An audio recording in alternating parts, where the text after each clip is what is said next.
하나님께서 새 용사라는 제목으로 말씀을 증거하시겠습니다. 증거하실 때 많은 은혜 받으시길 바랍니다.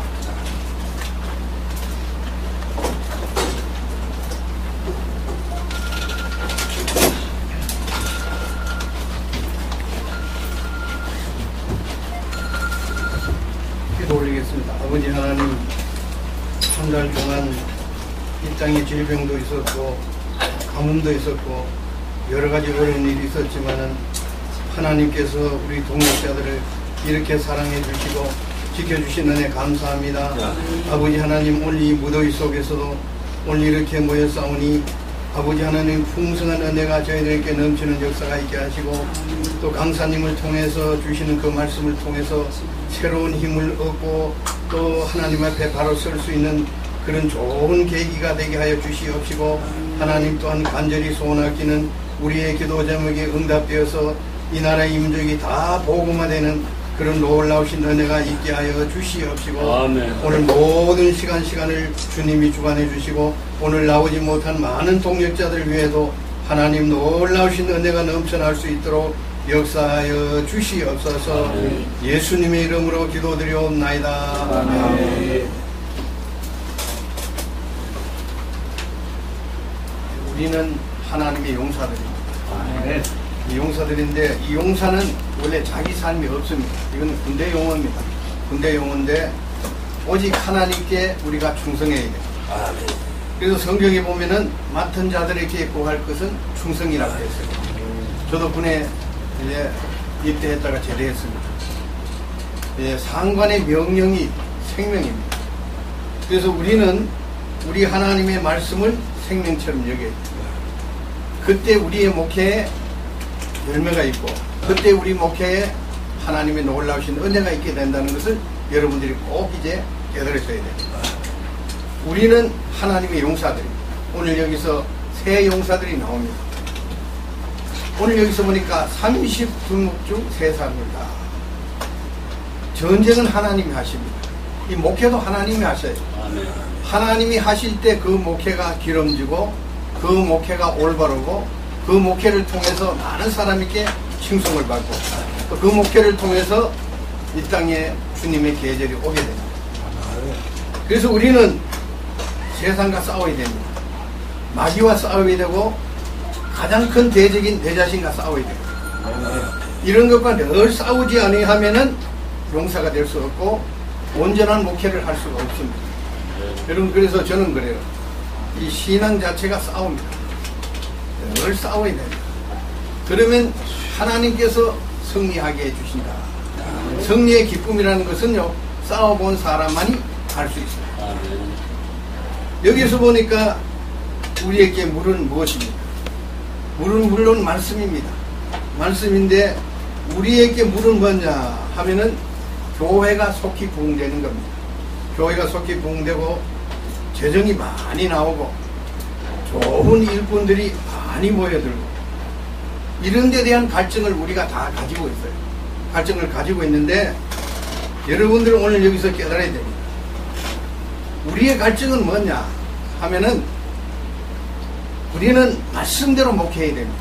말씀대로 목회하고 열심히 섬기고 충성하는 것이 우리의 갈증이 되어야 됩니다. 우리가 그렇게 생각하지 못하고 있어요. 우리는 목 좋은 데를 찾아다닙니다. 그리고 목회 좋은 장소를 자꾸 찾습니다. 그리고 좋은 일꾼들을 자꾸 바라고 있어요. 이건 어떻게 생각하면 이건 내 목회지 하나님께서 요구하시는 목회가 아닙니다. 우리는 하나님이 요구하시는 그런 목회를 해야 되는 사람입니다. 그래서 오늘 여기서 보니까 다윗이 먹고 싶어하는 그 우물물은 적군에게 이미 점령되어 있어요. 적군에게 점령되어 있는데 다윗은 전쟁으로 인해서 심한 갈증을 느끼고 있었습니다. 베들레헴 성문격 우물물을 앞에 했습니다. 그래서 오늘 우리가 여기서 깨달아야 됩니다. 세상은 마귀에게 점령되어 있습니다. 블레셋은 세상입니다. 그래서 우리가 여기서 깨달아야 됩니다. 이제 마귀에게 점령되어 있는 세상을 우리가 어떻게 하면 복음화시킬 수 있느냐, 여기에 대한 관심이 집중돼야 되고 여기에 대해서 우리가 충성해야 되고 여기에 모든 목회의 목숨을 걸어야 됩니다. 그런데 우리가 그렇게 하지는 못하고 있어요. 여전히 내 목회를 하고 있습니다. 어떻게 하든지 교회가 빨리 부흥되고 재정이 많이 나오고 세상적인 고생을 하지 않고 내 이름을 날리는 것, 이걸 목회라고 자꾸 생각하기 때문에 우리에게 문제가 많은 겁니다. 우리가 이런 문제는 속히 버려야 됩니다. 군에 가 있는 군인들이요, 집에 걱정을 하면 안 됩니다. 왜냐하면은 자기에게 주어진 임무를 충실히 하는 것이 그게 본분이에요. 그게 본분인데 뭐 아내 걱정하고 아이 걱정하고 부모 걱정하고 식구들 걱정하면 온전한 군생활을 할 수 없습니다. 목회도 이와 마찬가지입니다. 그래서 다윗이 먹고 싶은 물, 이 말을 들은 세용사가 나섭니다. 세용사가 여기서 우리가 나섰는데, 세용사는 다윗의 갈급함을 선뜻 알아채었습니다. 이게 참 중요한 문제입니다. 수많은 군대가 나서지 않았는데 오늘 여기서 보니까 세용사가 나섰습니다. 우리도 하나님이 쓰시고자 할 때 선뜻 나서야 됩니다. 아멘. 내 형편, 내 가정 형편, 내 자식, 이거 생각하면 절대로 안 돼요. 이거 생각하면 목회를 할 수가 없습니다. 이런 것 생각 다 접어버리고 하나님의 뜻을 내가 어떻게 하면 이룰 수 있느냐 하는 그 목적 하나 가지고 선뜻 나서야 됩니다. 주여, 내가 여기 있나이다, 나를 보내소서. 이런 믿음의 결단이 있어야 됩니다. 그래서 여러분들, 세용사는 적진을 뚫고 들어가서 물을 길러 왔습니다. 적진을 뚫었다는 것은 여기 귀한 행위를 가지고 있습니다. 생명을 건 믿음의 행위입니다. 이것은 우리도 이런 행위를 가지고 목회를 해야 돼요. 내 목숨 아깝다고 생각하고, 내 가정 다치지 않으려고 생각하고, 내 뜻을 그대로 세우고 밀고 나가고, 이러면 온전한 목회를 할 수가 없어요. 이걸 다 버려야 됩니다. 하나님의 말씀을 어떻게 하면 내가 이루고 그 말씀에 내가 생명을 걸어야 되겠다. 그 말씀에 생명을 걸지 않으면 나는 아무런 필요가 없는 자다. 이런 결단이 있어야 된다. 이런 결단을 가지고 여러분들 꼭 목회하시기 바랍니다. 이거 참 중요합니다. 저도 이 작은 교회를 하면서 이런 결단을 수없이 했어요. 왜냐하면 아이들 등록금은 이제 내일까지 내일지 않으면 안 됩니다. 그래도 이상하더라고요. 하나님 역사를 하시니까 우리 애들 등록금은 보이지 않아요. 옆에 우리 동역자들, 목회자들, 그 집 애들 등록금이 보여요. 우리 애들은 그날 주지 않았기 때문에 학교를 잘 안 가려거든요. 그래서 옆에 동역자들 그 자식들 등록금을 줬어요. 그래 주고 나니까요, 그렇게 기쁘더라고요. 그리고 우리 애들 등록금은 하나님 그 후에 잘 해결해 주셨습니다. 그래서 내 자신을 던질 때 그게 하나님의 역사가 일어나더라고요. 그건 실제 역사도 아닙니다. 그래서 여러분들, 다윗은 길러온 그 물을 필요 여기고 마시지 않았어요. 그래서 우리가 이 목회를 하다 보면요, 교인들이 나를 대접할 때가 많아요. 나에게 필요한 것을 사줄 때가 많습니다. 그때 여러분들 어떻게 생각해야 됩니까? 나는 목사고 권사고 장로고 집사기 때문에 마땅히 해줘야 된다, 이렇게 생각하고 그냥 받으면 안 됩니다. 그들의 필요 여겨야 돼요. 그들의 필요 여기면요, 여러분들 감사하지 않을 수가 없어요. 하나님의 은혜가 그때 보입니다. 그때 또한 내가 진리의 말씀을 깨닫게 됩니다. 참 중요할 때가 참 많아요. 우리 그냥 그렇게 생각합니다. 아, 우리 교인이기 때문에 그냥 해주는 거다, 이렇게만 생각하면 절대로 안 돼요. 그들의 피라고 생각해요. 그 돈을 벌려고요, 피땀을 얼마나 많이 흘리는지 몰라요. 오늘 여기에 대한 무기력 때문에 오늘 교회들이 이제 커지면서 어떻게 됩니까? 사유화 되어버려요. 목사의 교회가 되어버립니다. 목사의 교회가 되면요, 하나님과는 아무런 관계가 없어져요. 하나님과의 관계가 없어지면은 하나님의 역사는 또 끊어집니다. 이걸 여러분들이 깨달으셔야 돼요. 하나님의 역사가 있는 곳에는 사람들이 감동을 받아서 변화하는 역사가 있게 돼요. 그런데 교회의 이런 변화를 지금 볼 수가 없어요. 지금 어떤 변화가 있느냐? 교회에 올 때는 순진했어요. 그런 사람들이 몇 년 교회 생활하면서 싸움꾼으로 변화됩니다. 목사와 싸우고, 장로와 싸우고, 장로가 집사와 싸우고, 집사와 교인들이 싸우고, 이것이 계속 연속되는 것이 오늘 교회의 현실입니다. 이건 절대로 아닙니다. 교회는 원래 그런 것이 아니거든요. 또 교회는 건물이 아니고 사람입니다. 우리가 건물이라고 생각하기 때문에 오늘 무인 목사들이 많은 거예요. 어느 정도 갖춰야 된다. 이건 성전이다. 뭐 이렇게 생각하면 이건 굉장히 잘못된 거예요. 교회는 언제든지 사람입니다. 이걸 여러분들이 꼭 믿으셔야 돼요. 다윗은 길러온 물을 마시지 않고 하나님께 부어드렸어요. 피로 여기기 때문에 하나님께 돌려드렸어요. 하나님께 그 영광을 돌려드렸어요. 오늘 우리도 마찬가지예요. 목회하다 보면은 하나님께 영광 돌려드릴 때가 많은데 그것을 전부 내 자랑으로 여기고 자랑하고 신문에 내고 방송에 나가고 이렇게 하면 여러분들 얼마 가지 못합니다. 얼마 가지 못해가지고 어떻게 되느냐 하면은 세상 사람들보다 못한 그런 목회자가 돼요. 그런 목회자들이 지금 얼마나 많은지 알 수가 없어요. 교회는 세상에 칭송을 받아야 되는데 손가락질 받고 지금 얼마나 많은 욕을 얻어먹고 있는지 몰라요. 우리 목회 잘해야 됩니다. 지금 손가락질 받고 있는 그 교회들 내 목회를 통해서 내가 하는 이 목회를 통해서 그들의 인식을 바꿔야 됩니다. 이거 바꾸지 않으면 안 돼요. 빨리 바꾸는 거 이거 하나님의 뜻이고 하나님 기뻐하시는 일이라는 것도 절대로 잊지 마시기 바랍니다. 그래서 우리는 하나님이 사용하시는 이 시대 용사들이다. 하나님이 사용하시는 용사들이다. 용사들은요 자기 직분에 충실해야 됩니다. 그리고 그 직분을 향해서 생명을 걸어야 됩니다. 생명을 걸고 거기에 필요한 모든 것을 다 쏟아야 됩니다. 이거 쏟지 않으면 안 됩니다. 여러분 그래서 여러분들 오늘 내가 하는 목회가 작은 목회다. 다른 사람이 알아주지 않은 목회다.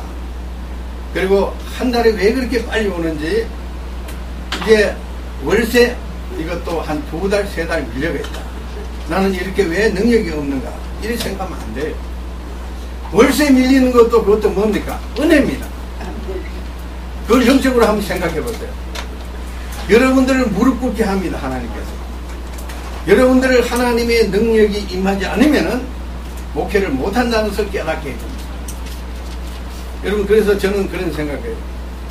하나님의 은혜라는 것 우리 한국교회는 내가 갑자기 부자 됩니다. 유명한 사람이 되는 겁니다. 또 건강해지는 겁니다. 이게 하나님의 은혜가 아니에요. 진짜 하나님의 은혜는 어떤 것이냐? 하나님이 나를 징계하시는 것, 고난 주시는 것, 환난 주시는 것, 이게 바로 하나님의 은혜입니다. 그것을 통하지 않고는 내가 온전하게 쓸 수가 없어요. 바로 될 수가 없어요. 여러분 쇠붙이 아시죠? 녹슨 쇠붙이가 대장간에 가지 아니하면요 온전한 도구로 만들 수가 없어요. 대장간에 저는 어릴 때 많이 가봤어요. 많이 가봤는데 녹슨 쇠붙이를 가지고 오면요 대장장이가 그것을 뜨거운 불에다 넣어요. 풀무불에다 넣어가지고 벌겋게 다니까 그걸 꺼내가지고 또 자꾸 치더라고요. 치니까 자꾸 그 녹슨 게 다 떨어지더라고요. 그 다음에 또 찬물에다 갖다 담금질을 해요. 그 다음에 또 그것을 꺼내가지고 풀무불에 떠요. 그걸 계속 반복하니까 늦게는 쓸모있는 그런 도구가 되더라고요. 우리도 마찬가지입니다. 우리가 하나님의 은혜로 여기지 않고 다 내쳐버려요. 이건 사탄의 역사다. 이건 내가 뭔가 잘못해서 이런 것이 오는 것이다. 이렇게 하고 짐 싸들고 기도원으로 가는 사람이 얼마나 많은지 알 수가 없어요. 기도원에 가면 그 해결 안 됩니다. 그걸 은혜로 여기고 순순히 받아들일 때 거기에 하나님의 역사가 있는 거예요. 온전하게 되는 역사가 있고 바로 되는 역사가 있고 하나님의 말씀에 순종하는 역사가 바로 거기에 있어요. 이걸 우리가 깨달아야 돼요. 하나님 은혜를. 우리 한국교회는 이거 은혜를 잘 모르더라고요. 그저 부자 되면 잘 나간 줄 알고 잘 나가다가 얼마 있지 않을까 지금 어떤 현상이 벌어지느냐 하면은 그런 교회들 교인들이요 남대문 동대문에 가면 다 그럽니다. 어떤 기도를 하느냐. 하나님 지금까지 내가 헌금한 거 11조 감사한 거 그 다음에 건축한 거 성교한 거 이거 빨리 되돌려 주십시오. 내가 지금 굉장히 어렵습니다. 이런 기도를 합니다. 그건 헌금한 게 아니에요. 그건 투자한 겁니다. 그걸 헌금한 거로 기다리고 있다가 어려움을 당하니까 지금 전부 그런 기도를 하고 있어요. 그런 기도를 하는 사람들 치고 얼마 안 있으면은 다른 종교로 갑니다. 예수 믿다가 다른 종교로 간다는 어려우니까 전부 천주교 쪽으로 가는 사람들이 굉장히 많아요. 이걸 담임 목사가 모르고 있습니다. 사랑하는 여러분들, 오늘 여기서 다윗이 기뻐하는 새 형상. 우리는 하나님이 기뻐하시는 용사들, 하나님의 마음을 시원케 해주는 그런 목회자들, 그런 목회자들이 꼭 되시기를 주님의 이름으로 기원합니다. 아버지 하나님, 오늘 우리는 내 목회를 합니다. 내 뜻을 이루려고 합니다. 내 가정 살려고 목회합니다. 이렇게 하다 보니까 문제가 많이 일어납니다.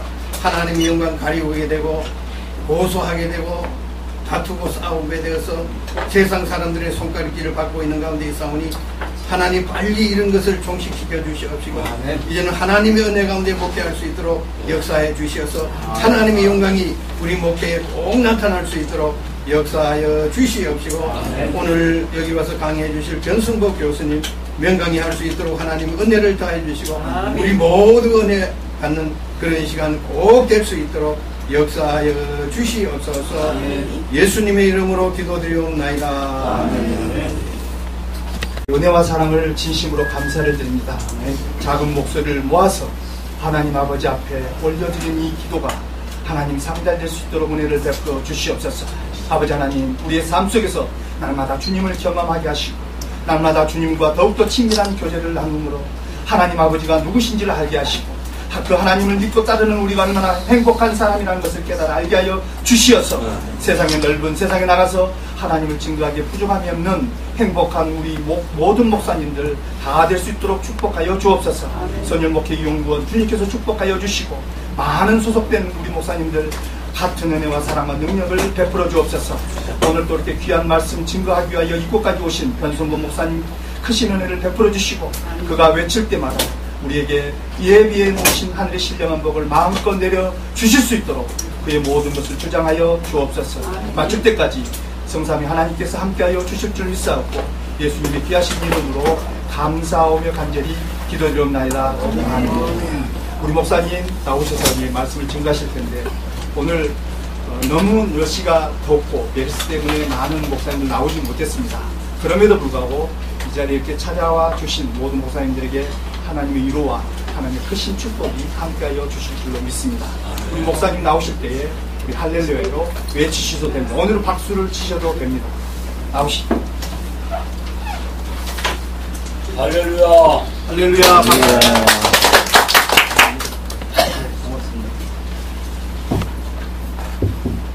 네, 반갑습니다. 아멘. 네, 우리 찬송가 한 장 저희 보니까 찬송가가 바뀌어지지 않은 찬송가를 쓰고 계시네, 그죠? 예, 378장 우리 찬송 쓰겠습니다. 예, 언제길로 378장.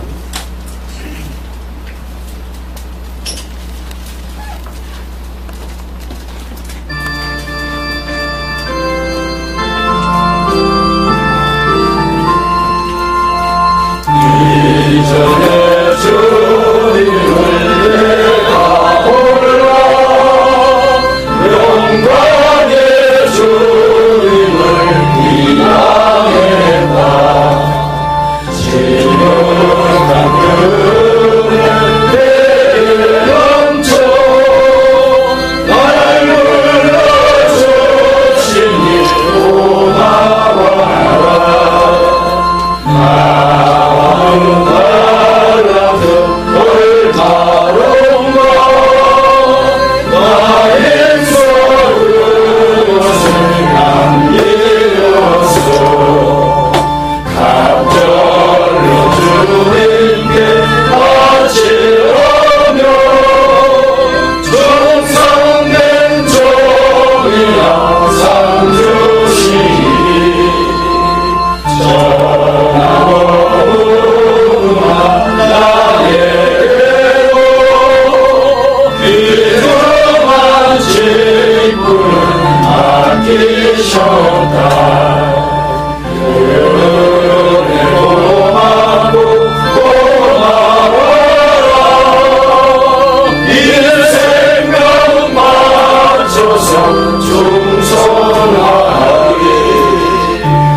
그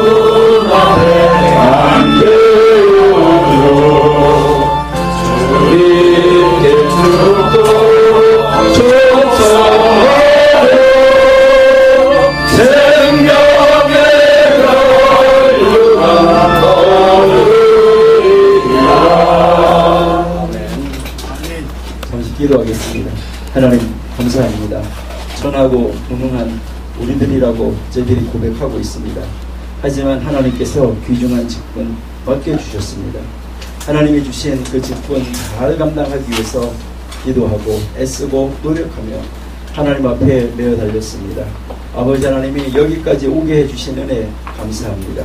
아버지 하나님께서 지켜주시고 보호해 주신 것이 너무너무 감사하고, 또 우리가 하는 일들이 너무나 적기 때문에 하나님 앞에 내놓을 것이 없다고 하더라도 하나님 앞에 그저 저희들의 최선을 다할 때 하나님은 우리와 함께 하시고 우리의 손을 잡아주시고 우리의 손을 들어주심을 확실하게 믿고 아버지께 감사하며 아버지께서 맡겨주신 일에 최선을 다하고 있사오니 아버지 하나님이 저희들에게 지혜와 명철과 능력이 있어서 실망하지 아니하고 감당하며 승리하는 자리로 나아가게 해 주옵소서. 오늘도 귀한 하나님의 종들이 이렇게 한자리에 모였습니다. 아버지 하나님께서 지금까지도 크게 사용하시고 계시는 우리 선일목회연구원 정기세미나에 우리 오신 모든 목사님들, 하나님께서 새로운 도전과 새로운 힘, 새로운 능력, 은혜가 임하게 하시며 함께하지 못하신 모든 분들에게도 아버지 하나님께서 동일한 은혜 허락하여 주셔서 다음 달에는 더 많은 우리 하나님의 종들이 모여서 함께 친교하며 교제하며 말씀을 나누며 말씀을 알아 말씀을 닮아 하나님의 그 귀한 증인으로서의 삶을 바르게 살아갈 수 있도록 도와주시옵소서. 오늘도 부족한 종을 하나님이 세우셨사오니 하나님이 사용하여 주옵소서. 예수님의 이름으로 감사하며 기도드립니다. 아멘. 네, 아주 반갑습니다. 옆에 계시는 분들하고 뭐 인사 한번 해보시죠. 반갑습니다. 스타일이 좋아요. 아주 좋습니다. 아주 몇 년 만이요. 그렇게 하시면 안 되죠. 몇 년 만이요 하지 마시고 이제 옆에 꼭 있어야 되시기 때문에 다음 달부터 정기 모임 때는 한 번도 빠지지 마시고 늘 오셔가지고 옆에 있는 사람에게 용기와 힘을 실어주시는 여러분들이 되시기를 바랍니다. 또 안 오시면 원래 출석을 부르다가 안 오면 바로 연락을 해봐야 돼요. 왜 그러냐면 그 사람 언제 죽었는지 모르거든요. 그렇기 때문에 죽었는지 살았는지 모르기 때문에 바로바로 연락을 해주셔야지만 되거든요. 그러니까 또 안 오시면 죽었나?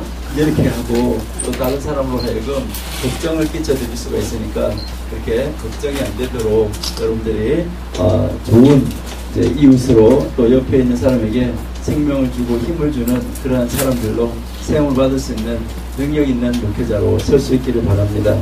오늘 저희가 읽은 저희가 그 본 찬송에서도 이렇게 보시면 2절, 3절, 4절에 보시면 충성이라는 단어가 계속 나오고 있습니다. 충성.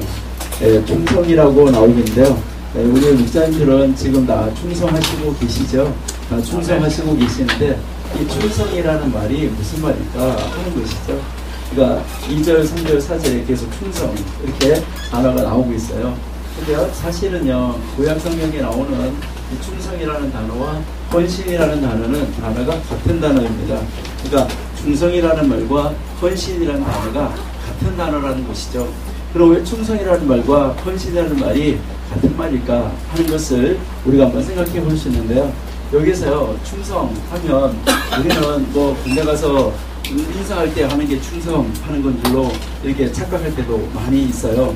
근데 이 충성이라는 말은 원래 자기 양손에다가 가득하게 채워서 올려드린다 하는 뜻이 충성이라는 말입니다. 그러니까 나에게 있어서 가장 소중한 것을 나의 양손에 가득하게 채워서 하나님께 올려드리는 것, 이것이 충성이에요.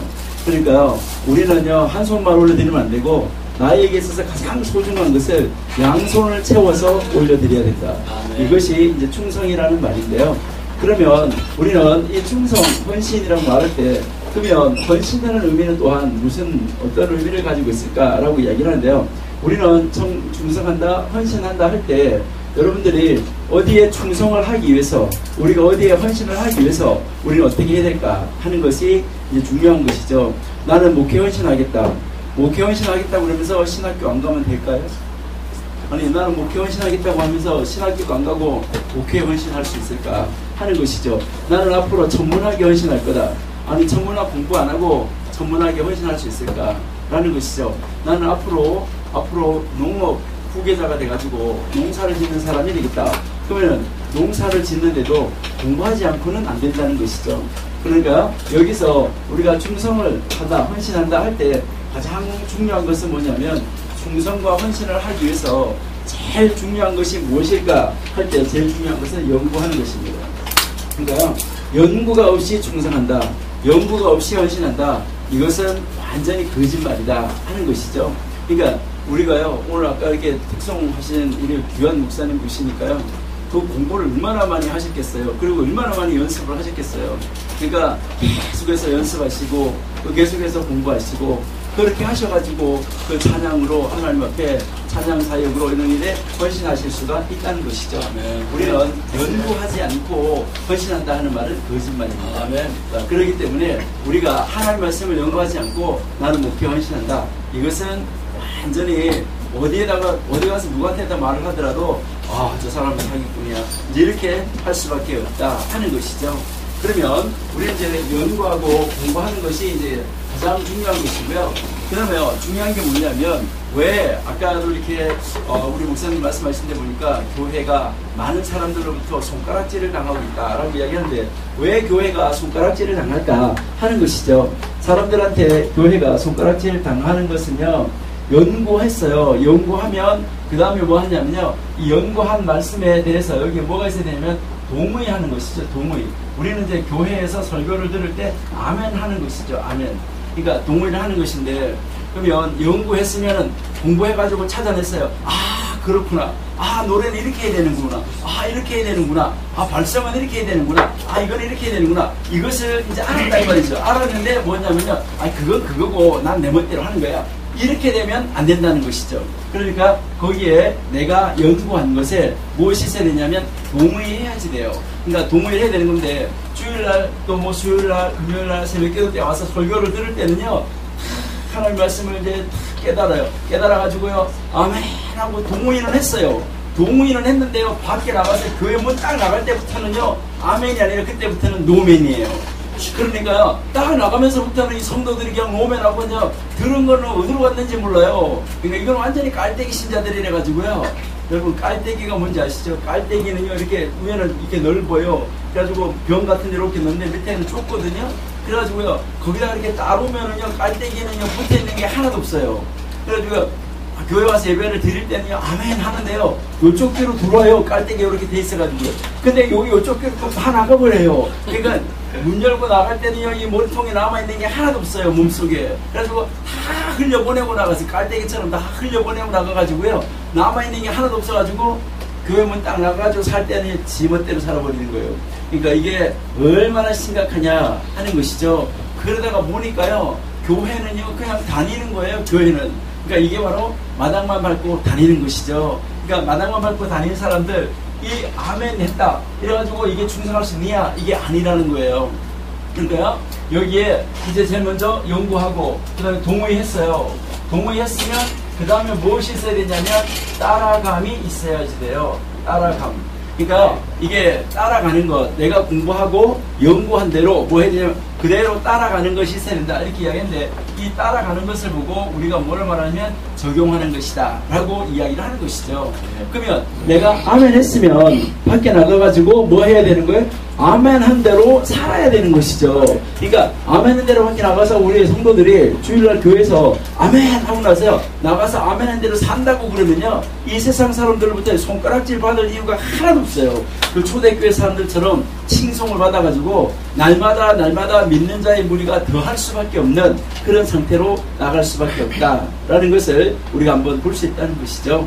그래서 우리 정말 귀한 우리 목사님들, 우리 선일목회 연구원에서 계속해서 끊임없이 목회를 연구하고 공부하고 하시는 우리 정말 귀한 목사님들은 앞으로 큰 일을 치를 수 있는 목사님들이다 그러니까 앞으로 한국교회 큰일 낼 목사입니다. 아멘. 믿어집니다. 아멘. 끊임없이 공부하시니까요. 그래서 공부하시고 또 아멘하시고 또 강의하시고 그래 이렇게 살아야지 그래가지고 적용해가지고 나가가지고 열심히 우리가 말씀 그대로 살아가려고 애쓰고 계시는 우리 목사님들 정말 오늘 만나서 반갑습니다.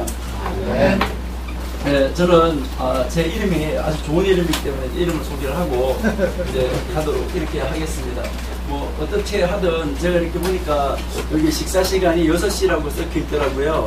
이제 6시에 식사한다고 적혀 있는데 제가 조금 물어봐야 될 거는 여기서 식사하러 가는 데까지 시간이 얼마나 걸리는 거예요? 10분. 그럼 왜 정리하는데 한 10분? 그래요? 그러면은 6시 20분 전에는 끝내드릴 테니까 걱정하지 마시고 아무리 길어도 그때까지는 이제 자 그러면은요 저 이름은 이제 변순복인데요. 이제 이 변자가 아주 또 좋은 변자여야 되는데 물가 변자죠. 물가 변자. 그러니까 자기 춘향이하고 이도령이 연애하는 데서 강의했던 변씨가 하나 있는데 그 변씨는 이변씨고요. 저는 이 변씨가 아니에요. 이런 변씨가 그러니까 남원에서 춘향이와 이도령이 막 연애하는데 그걸 시기하고 질투해가지고 막 거기에 방해놨던 그 변사또라는 변씨가 있는데 그 변씨는 이변씨고요. 이변씨 아니고요. 저는 이제 다른 변씨, 물가 변자. 복잡한 변자예요. 그러니까 이렇게 물가 변자, 강변, 해변 이렇게 하는 거죠. 그러니까 물가 변자인데요. 물가에 심은 나무가 순할 순자예요. 시절을 쫓아서 열매를 맺는 것처럼 만사가 다 복이다. 아멘. 시편 1편 3절의 이름이 제 이름이다 이 말이죠. 그러니까 어쩌다 이름이 이렇게 좋을까? 예. 그 보니까 만약에 이변씨면 큰일 날 뻔했어요. 이변씨니까 정말 나입니다. 예. 그리고요 한국말로도 보면은요 진짜 좋은 이름이잖아요. 순, 복. 여러분들이 어디 이렇게 가면은요 여기는 순 목사님들만 있잖아요. 안 그래요? 또 어디 가면요 순 군인들만 있어요. 어디 가면 순 돌만 있어요. 그러니까 저를 따라다니면요 순 복만 있어요. 엄청 좋은 일입니다 이 말이죠. 그리고요 여러분들 금이 있잖아요. 금이 있으면 14금, 18금 이래 있는데요. 금 중에서 최고의 금은 순금이에요. 그러니까요 복 중에서 순도가 가장 높은 복이 있는데 그 복이 순복이에요. 그러니까 엄청나다. 자 그러면 성경에서의 복은 뭘까라는 것이죠. 성경에서 말하는 것은요 우리 이렇게 보면 요셉은 구덩이에 빠져도 형통, 그 다음에 또 팔려가도 형통, 또 종으로 팔려도 형통, 감옥으로 가도 형통. 이거는요 온갖 가는 데마다 형통이래요. 우리가 보면은요 불통도요 그런 불통이 없어요. 이거는요 불통 해야 되는데 이거는요 형통 하잖아요. 바로 형통이라는 것이 무엇입니까? 여러분 우리가 성경에서 말하는 복, 성경에서 말하는 복이라는 것은 하나님 앞에서 무릎이 꿇어지는 것이 복입니다. 그래서 하나님 앞에서 무릎이 꿇어진다라고 이야기를 하는데요. 우리가 보통 복 이렇게 하면 우리 목사님들 잘 아시는 대로 바룩 이렇게 해가지고 바룩 하시임 하는데요. 이 바룩이라는 말이 이제 원래는 무릎이라는 말에서 왔어요. 무릎이라는 말인데요. 이게 그러면 무릎인데 이것은 이제 이게 동사가 되면 무릎 꿇다 이렇게 되는 것인데요. 그러면 무릎을 꿇는 것이죠. 무릎을 꿇는 것인데 이 무릎을 꿇는 것에 수동분사형이라고 말하는데요. 이것은 누군가에 의해서 꿇어진 거예요. 그러니까 자기는 꿇기 싫어도요 누군가에 의해서 스스로 무릎을 탁 꿇고요 형님 이렇게 하는 거예요. 그러니까 여기 옛날에는 이 종로가가 뭐 종로 2가에서 5가 동대문이 뭐 이정재하고 김관희하고 막 난리던 데 아니에요 여기가. 그런 데서 어디서 정충단에서 뭐 붙었다 이렇게 하면 그 대장들끼리 붙었다 이렇게 하면은 누가 이기고 누가 지고 이러면 진편은 뭐 하는 거예요? 형님하고 무릎을 꿇는 거잖아요. 우리가요 하나님 앞에 형님하고 무릎을 꿇는 거 그게 복이에요.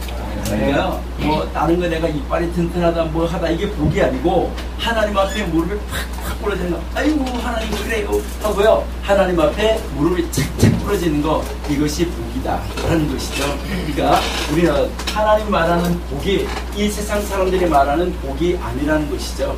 여러분들이 보시면 오복이라고 이야기하는 것도요 오복이라는 것이 사서 3경이 있는데 사서 3경에서 거기에서 그 이제 주해 하는데 거기에서 나오는데요. 그 주해 했을 때 그 주해에서 보면 이 오복이 나오는데 제일 먼저 아주 만하는 그 복은 무엇일까? 오래 사는 것을 복이라고 그러잖아요. 오래 사는 것을 복이라고 그랬어요. 그리고요, 건강한 것을 복이라고 그랬어요. 그리고요, 내가 이제 선한 일을 할 수 있는 영향력을 받아서 선한 일을 할 수 있게 되는 것도 복이라고 그랬어요. 거기서요. 놀라운 것을 우리가 이제 볼 수 있다 하는 것인데요. 근데 이 세상 사람들이 말하는 그러한 복이 아니라 우리는 하나님 안에서의 복을 누리는 그러한 이제 우리 사람들, 또 그 중에서도 특별히 그 하나님의 복을 전수하고 복의 통로로 서 있는 우리 귀한 목사님들, 우리 은혜연구원의 우리 목사님들이 끊임없이 성경 연구하는 그 모습 가운데서 오늘 우리가 한번 십계명 다시 보기를 한번 살펴보도록 이렇게 이제 하겠습니다. 그러니까 지금까지 뭐 우리 십계명 공부 많이 해왔었는데요. 십계명이 언제 어디에서 어떻게 오게 됐는가 하는 그 배경부터 저희가 한번 잠깐 살펴보도록 하겠습니다. 그러니까 우리는 오경이라고 이렇게 이야기를 하는데요. 그러면 창세기, 출애굽기, 레위기, 민수기, 신명기 해서 오경 이렇게 이야기를 하는데, 이 오경은 원래 5권의 책이 아니죠. 5권의 책이 아닌데 창세기, 출애굽기, 레위기, 민수기, 신명기 이제 이렇게 있을 때, 여기 보면 출애굽기가 히브리어 성경으로는 그리고, 그다음에 레위기가 그리고, 민수기가 그리고 이렇게 시작을 하죠.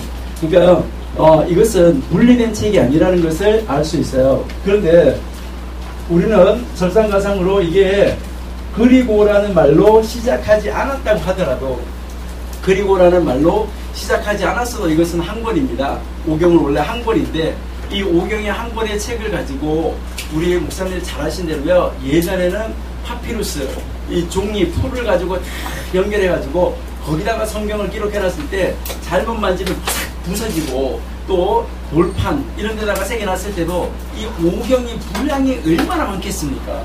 요즘은요, 성경이 얇아지고 얇아져가지고 얼마나 얇게 우리가 다 성경 전체도 얇게 들고 다니지만, 예전에는 이 오경만 해도 엄청난 분량이었었다는 것이죠. 그리고요, 두루마리 있잖아요. 양피지 두루마리다 했을 때 많은 양이었었어요. 그러니까 두루마리 양이 많으니까 적당한 분량으로 나누어서 보관을 했었어요. 이거를 5개 적당한 분량으로 나누어서 항아리에다 이렇게 보관을 했었는데, 그렇게 하다가 보니까 적당한 분량으로 나누는데 공교롭게도 출애굽기는 그리고, 레위기도 그리고, 민수기도 그리고 이렇게 시작을 했어요. 근데 신명기가 그리고로 시작을 하지 않았어요.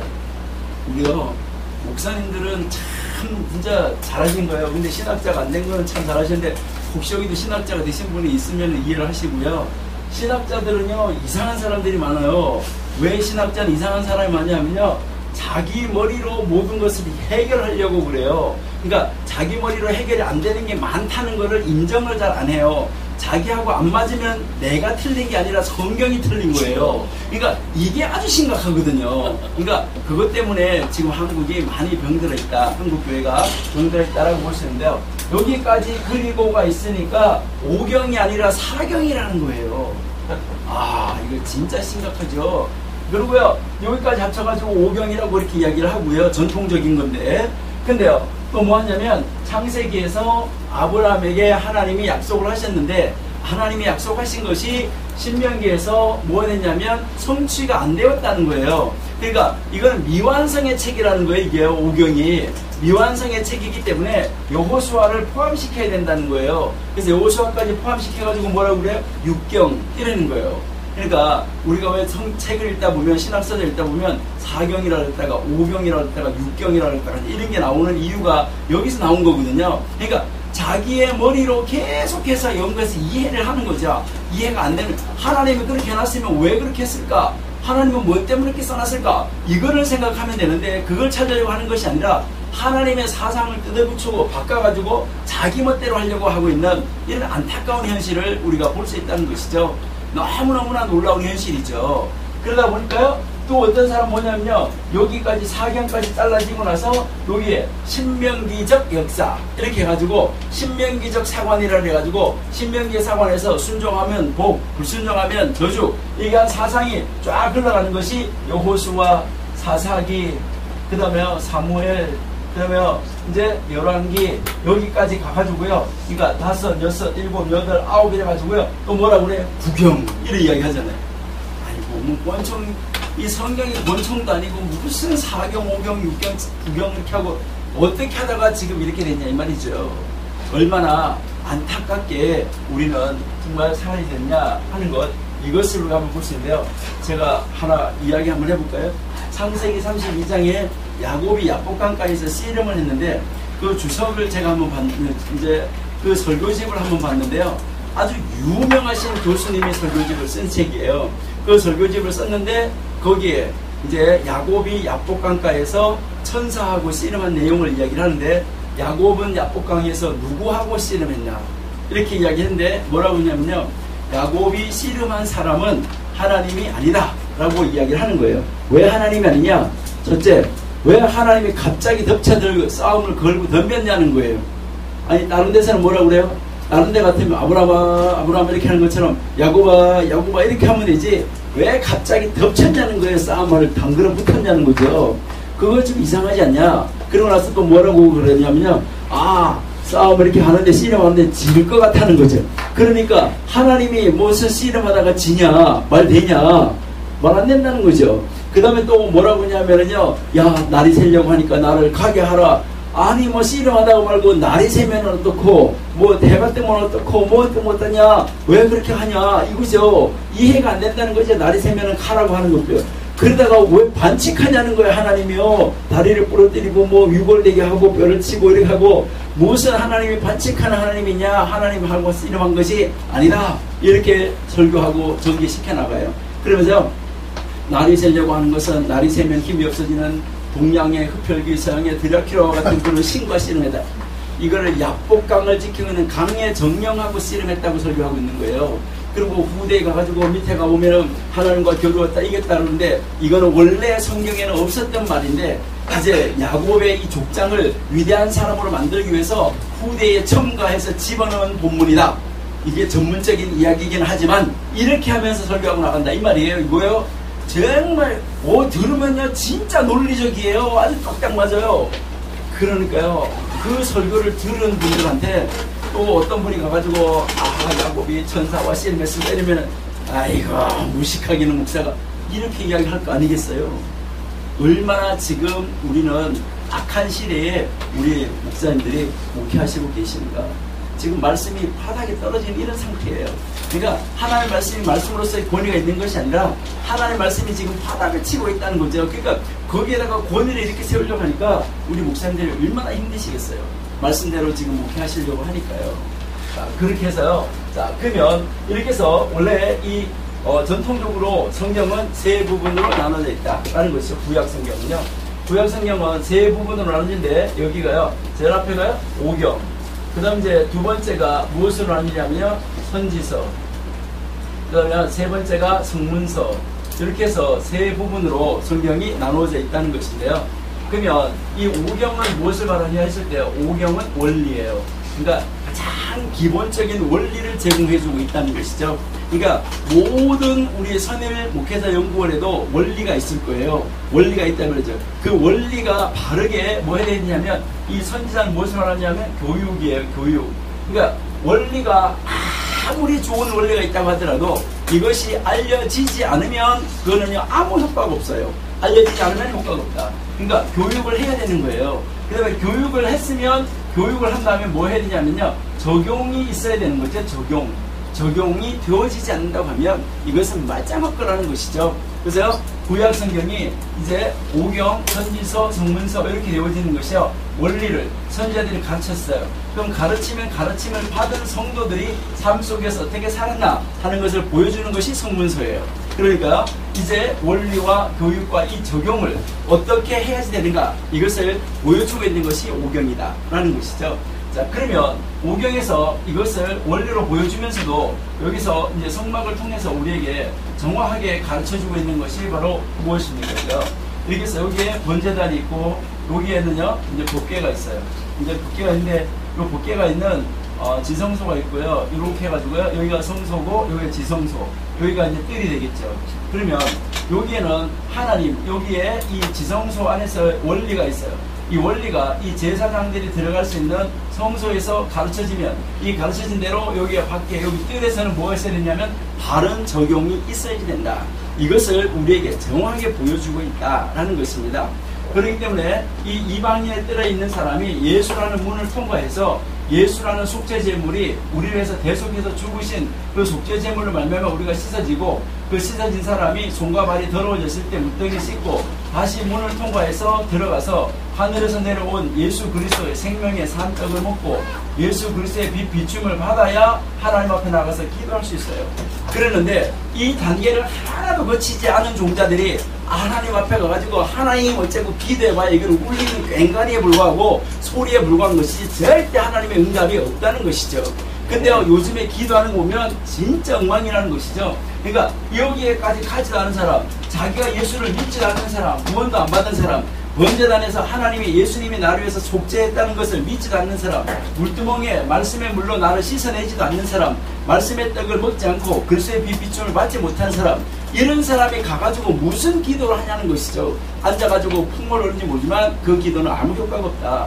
그랬을 때 이 문을 통해서 들어갔을 때 하나님을 만났을 때 하나님이 너의 죄가 사하여지고 너는 내 아들이고 너는 너의 일꾼이라고 나의 사역자라고 이 칭함을 받아서 여기에서 이렇게 나와가지고 이 세상에 작은 예수로서의 삶을 살아가도록 만들어 나가는 것, 이것이 바로 우리에게 보여준 성막이고 이 성막이 예수 그리스도인데, 그러면 이 성막에서도 원리가 있고 이 원리를 가르쳐야 되고 가르친 대로 적용하는 그 삶이 정확하게 이루어져야 된다. 자, 그러면 이제 이 구약 성경에서 오경과 선지서와 성문서, 이제 원래 히브리어 성경에서는 이제 여기 서점에 많이 있으니까요. 여기 밑에 기독교 서점 가서 이렇게 한번 보세요. 구약 성경 히브리어로 된 히브리어 성경 보시면은 성경이라는 말이 없잖아요. 토라. 그럼 제비가 토라, 너비의 끝으로 이렇게 세 줄로 써져 있지, 그게 성경이라는 말 없어요. 그리고요, 우리가 가진 한글 성경은 네 부분으로 나눠져 있는데, 이거는 70인역의 영향을 받은 것이지, 히브리 성경의 영향을 받은 것은 절대 아니다. 라는 것이죠. 그러니까 이것을 우리가 정확하게 바라보면서, 그러면 나는 하나님의 말씀을 어떻게 가르치고 어떻게 적용해야 되는가? 라고 이야기하는데, 가장 중요한 것이 그러니까 지금 뭡니까? 오경이다. 원리가 가장 중요하다는 것이죠. 원리가 바르게 가르쳐져야 된다는 것입니다. 그래서 오늘 우리는 그 오경 안에서 이제 가장 핵심이 무엇일까 하는 것을 우리가 한번 짚어보는 그런 시간을 갖도록 하겠습니다. 네, 기왕 여기다가 오경 이거 한번 써놨으니까 이제 그냥 또 지우면 좀 아까우니까 여기에 오경에서 창세기는 이제 창세기는 이제 무엇을 가르치냐면 창조를 우리에게 보여주는데, 그 창조 중에서도 가장 중요한 것은 누구냐면 하나님이 나를 창조하셨다 하는 것이죠. 자, 하나님이 나를 창조하셨는데 이 창조한 나가 바로 타락함을 입었어요. 타락함을 입었을 때 누가 필요했냐면 창조하신 하나님이 이 세상에 오셔가지고 우리 가운데 거하시면서 우리를 구원하는 것이 필요하시기 때문에 여기에 누가 와야 되냐면 메시아가 와야지 된다. 그러면 메시아가 오는데 이 메시아는 언제부터 있었느냐? 태초에부터, 창조 때부터, 내가 있기 전에부터 하나님과 함께 창조하는 사역에 참여하셨었다. 그럼 그 메시아가 어떻게 왔느냐? 이것을 보여주는 것이 공간복음이죠. 그러니까 이제 공간복음은 창세기를 연구함이 없이 공간복음을 하면 엉터리다 라는 것이죠. 그러니까 이제 창세기를 정확하게 연구하고 공부해야 공간복음을 이해할 수 있게 된다 하는 것이죠. 이렇게 구원을 받은 나가 타락을 했는데 어떻게 내가 구원을 받을 수 있느냐 하는 것이죠. 여기서도 내가 구원을 받는데 어떻게 구원을 받느냐? 이 구원을 받는 것은 성령 하나님에 의해서 믿음으로 구원을 받는 것이죠.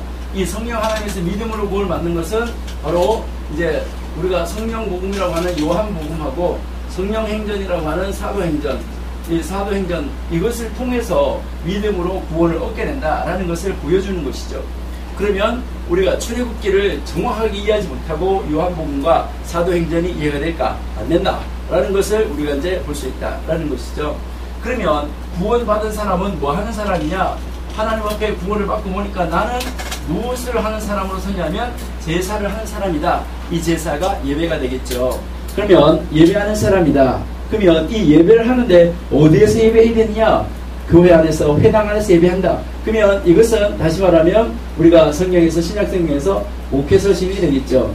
그러니까 목회서신을 연구하는데 레위기를 연구하지 않고 목회서신 받은 연구가 이루어질 수 있을까라는 것을 우리가 볼 수 있고요.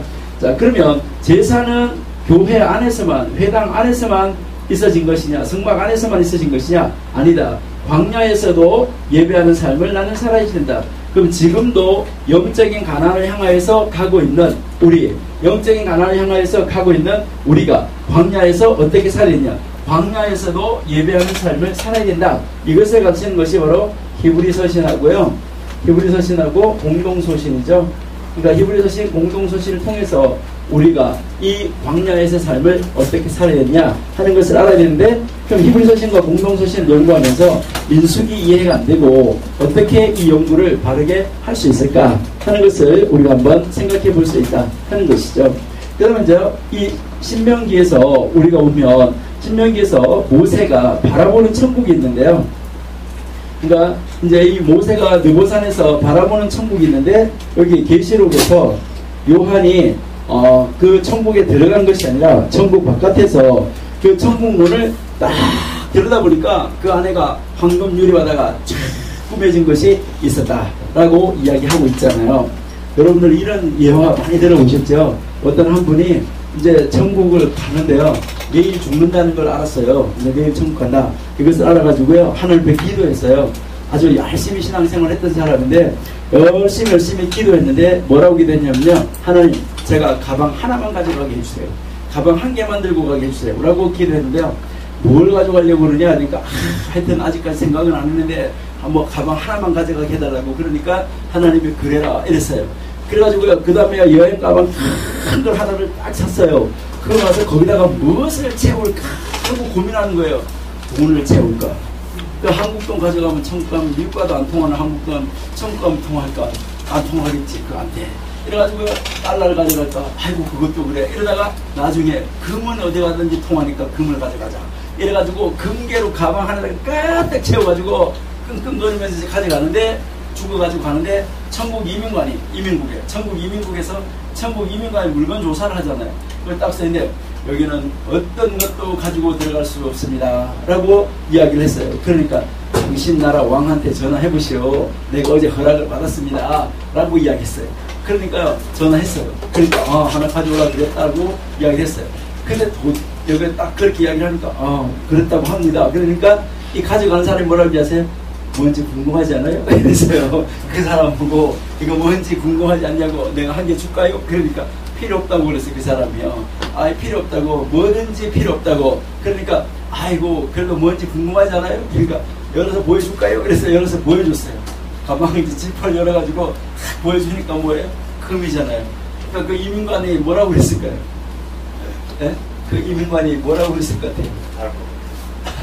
그 이민관이 뭐라고 그랬냐면요, 아이고 그 송금하시고 오시지 못하러 그렇게 그러니까 가지고 오시느라고 그렇게 끙끙대십니까? 그러니까 이 사람이 뭐라고 하냐, 아니 천국에 송금도 됩니까? 그래서 송금도 되냐고요. 그러면요, 그러면서 뭐라고 하냐면요, 고개를 들으세요. 저 건너편 한번 보세요 라고 이야기했어요. 고개를 딱 들고 건너편을 딱 보니까요, 길이 뭐예요? 길이 요한이 뭐 봤어요? 밥 못 쓰면서 그 천국 그 입구를 통해서 길을 딱 보니까 길이 무슨 길이었었어요? 황금 유리 길이었었잖아요. 아니 황금이, 우리 목사님들 황금을 여러분 많이 보셨죠? 황금 보셨는데 황금이 유리같이 맑은 황금 보셨어요? 그렇게 좋은 황금 보셨냐고요? 못 봤잖아요.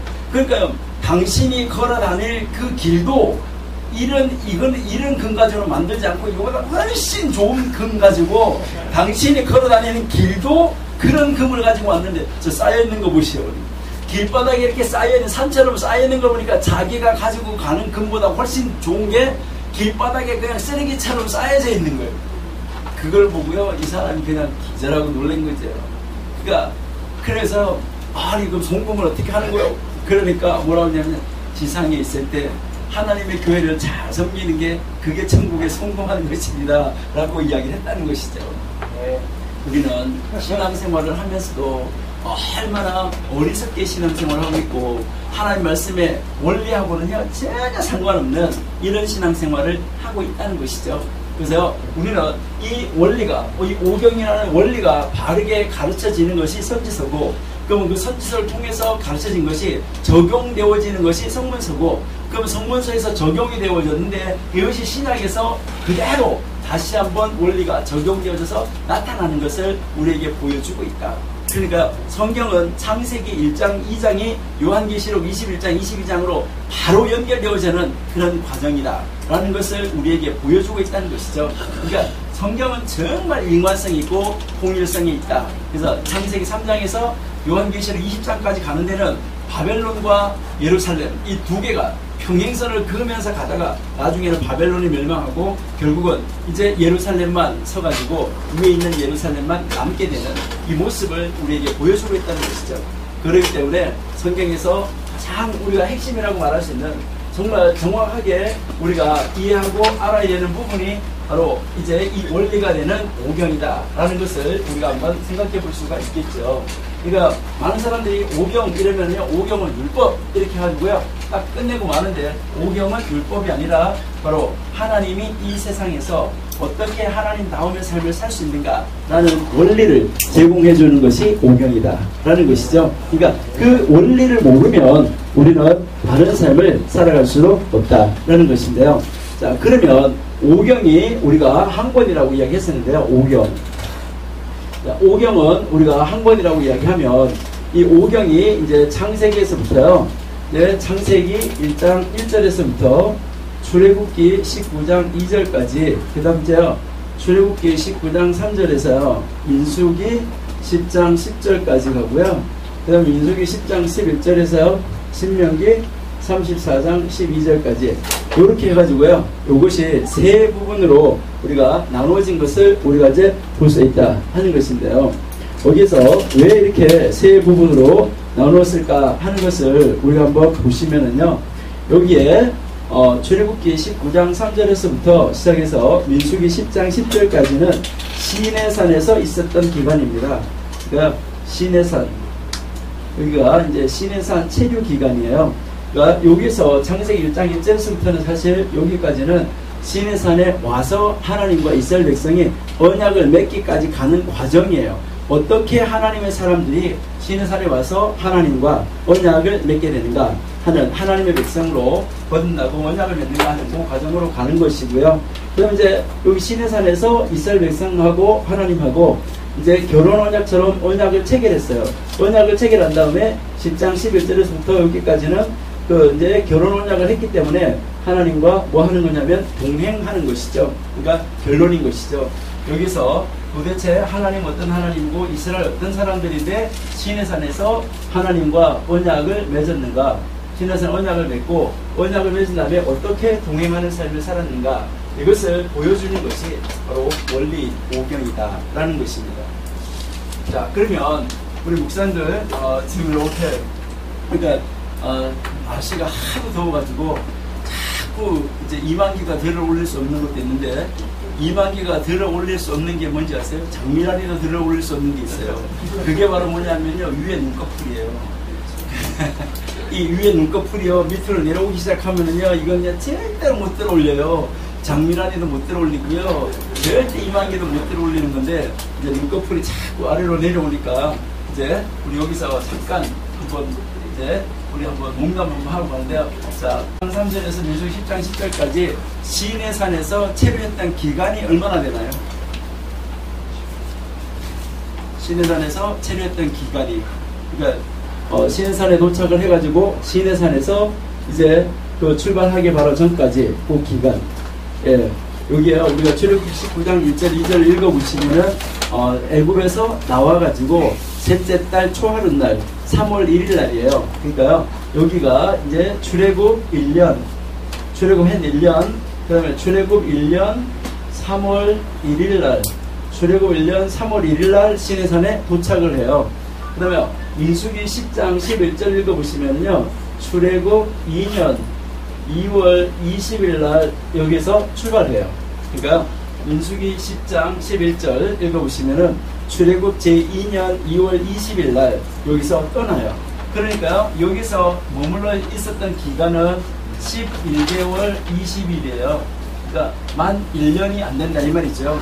그러니까 11개월 20일인데요.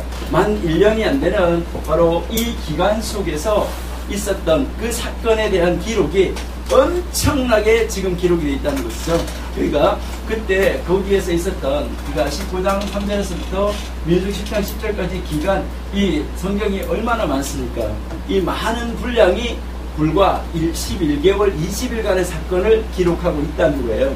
그러면요, 여기에서 이제 2월 20일을 떠났어요. 2월 20일을 떠나가지고 모세가 신명기에서 설교를 하게 되는데, 그 신명기에서 설교할 때 보면 이제 신명기 1장 2절 3절에서 읽어보시면은 여기 보면 출애굽 40년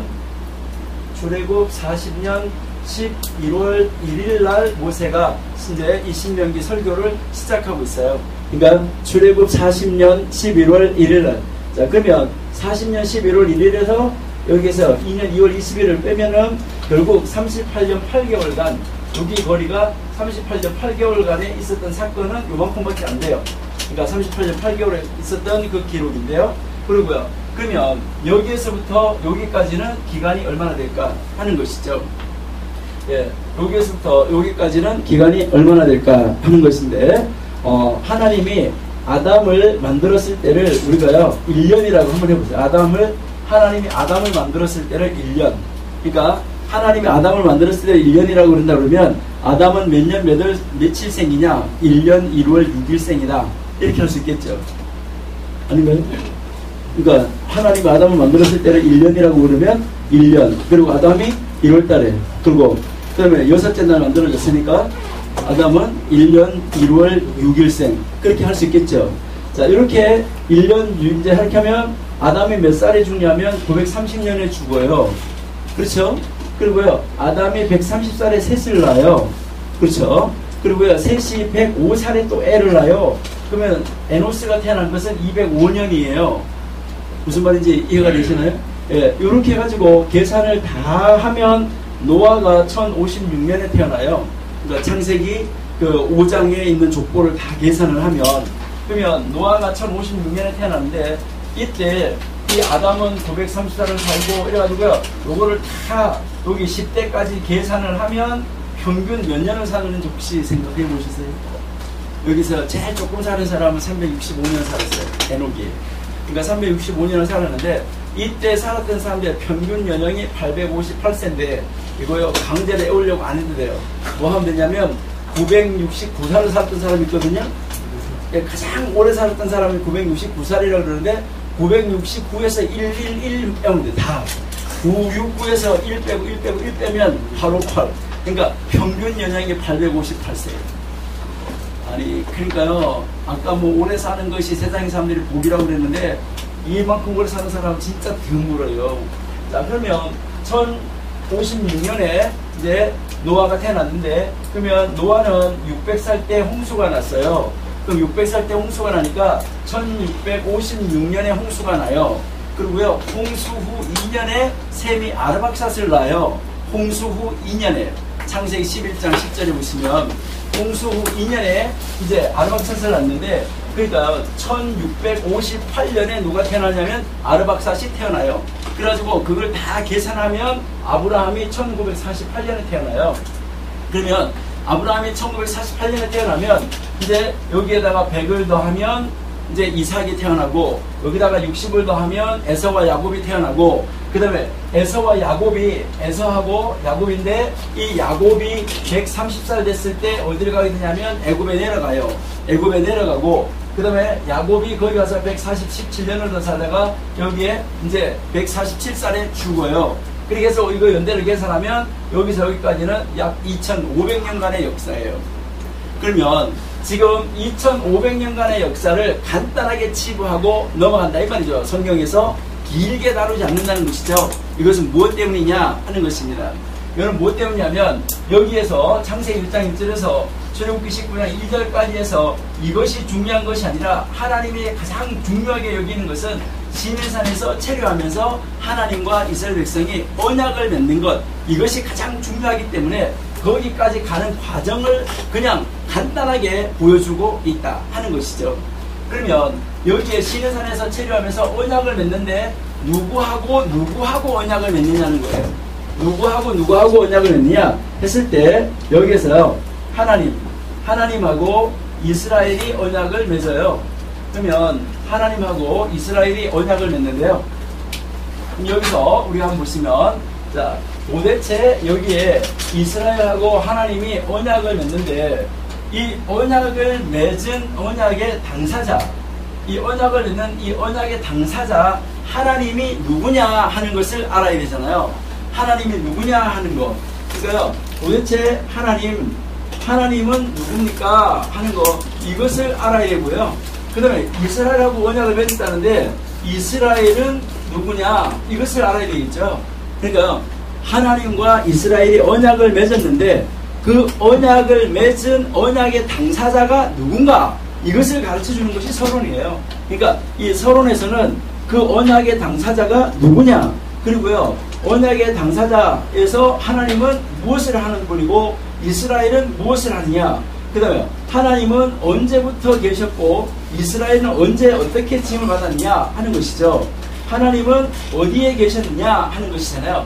하나님은 어디에 계셨고 이스라엘은 어디에서 어떻게 생겨났느냐, 그 다음에 하나님은 왜 그런 일을 하셨고 이스라엘은 왜 그럼 그렇게 됐느냐, 그 다음에 하나님이 그런 일을 이루는데 어떻게 이루셨느냐, 그럼 이스라엘은 어떻게 그런 일을 만나게 됐느냐, 이것을 보여주고 있다는 것이죠.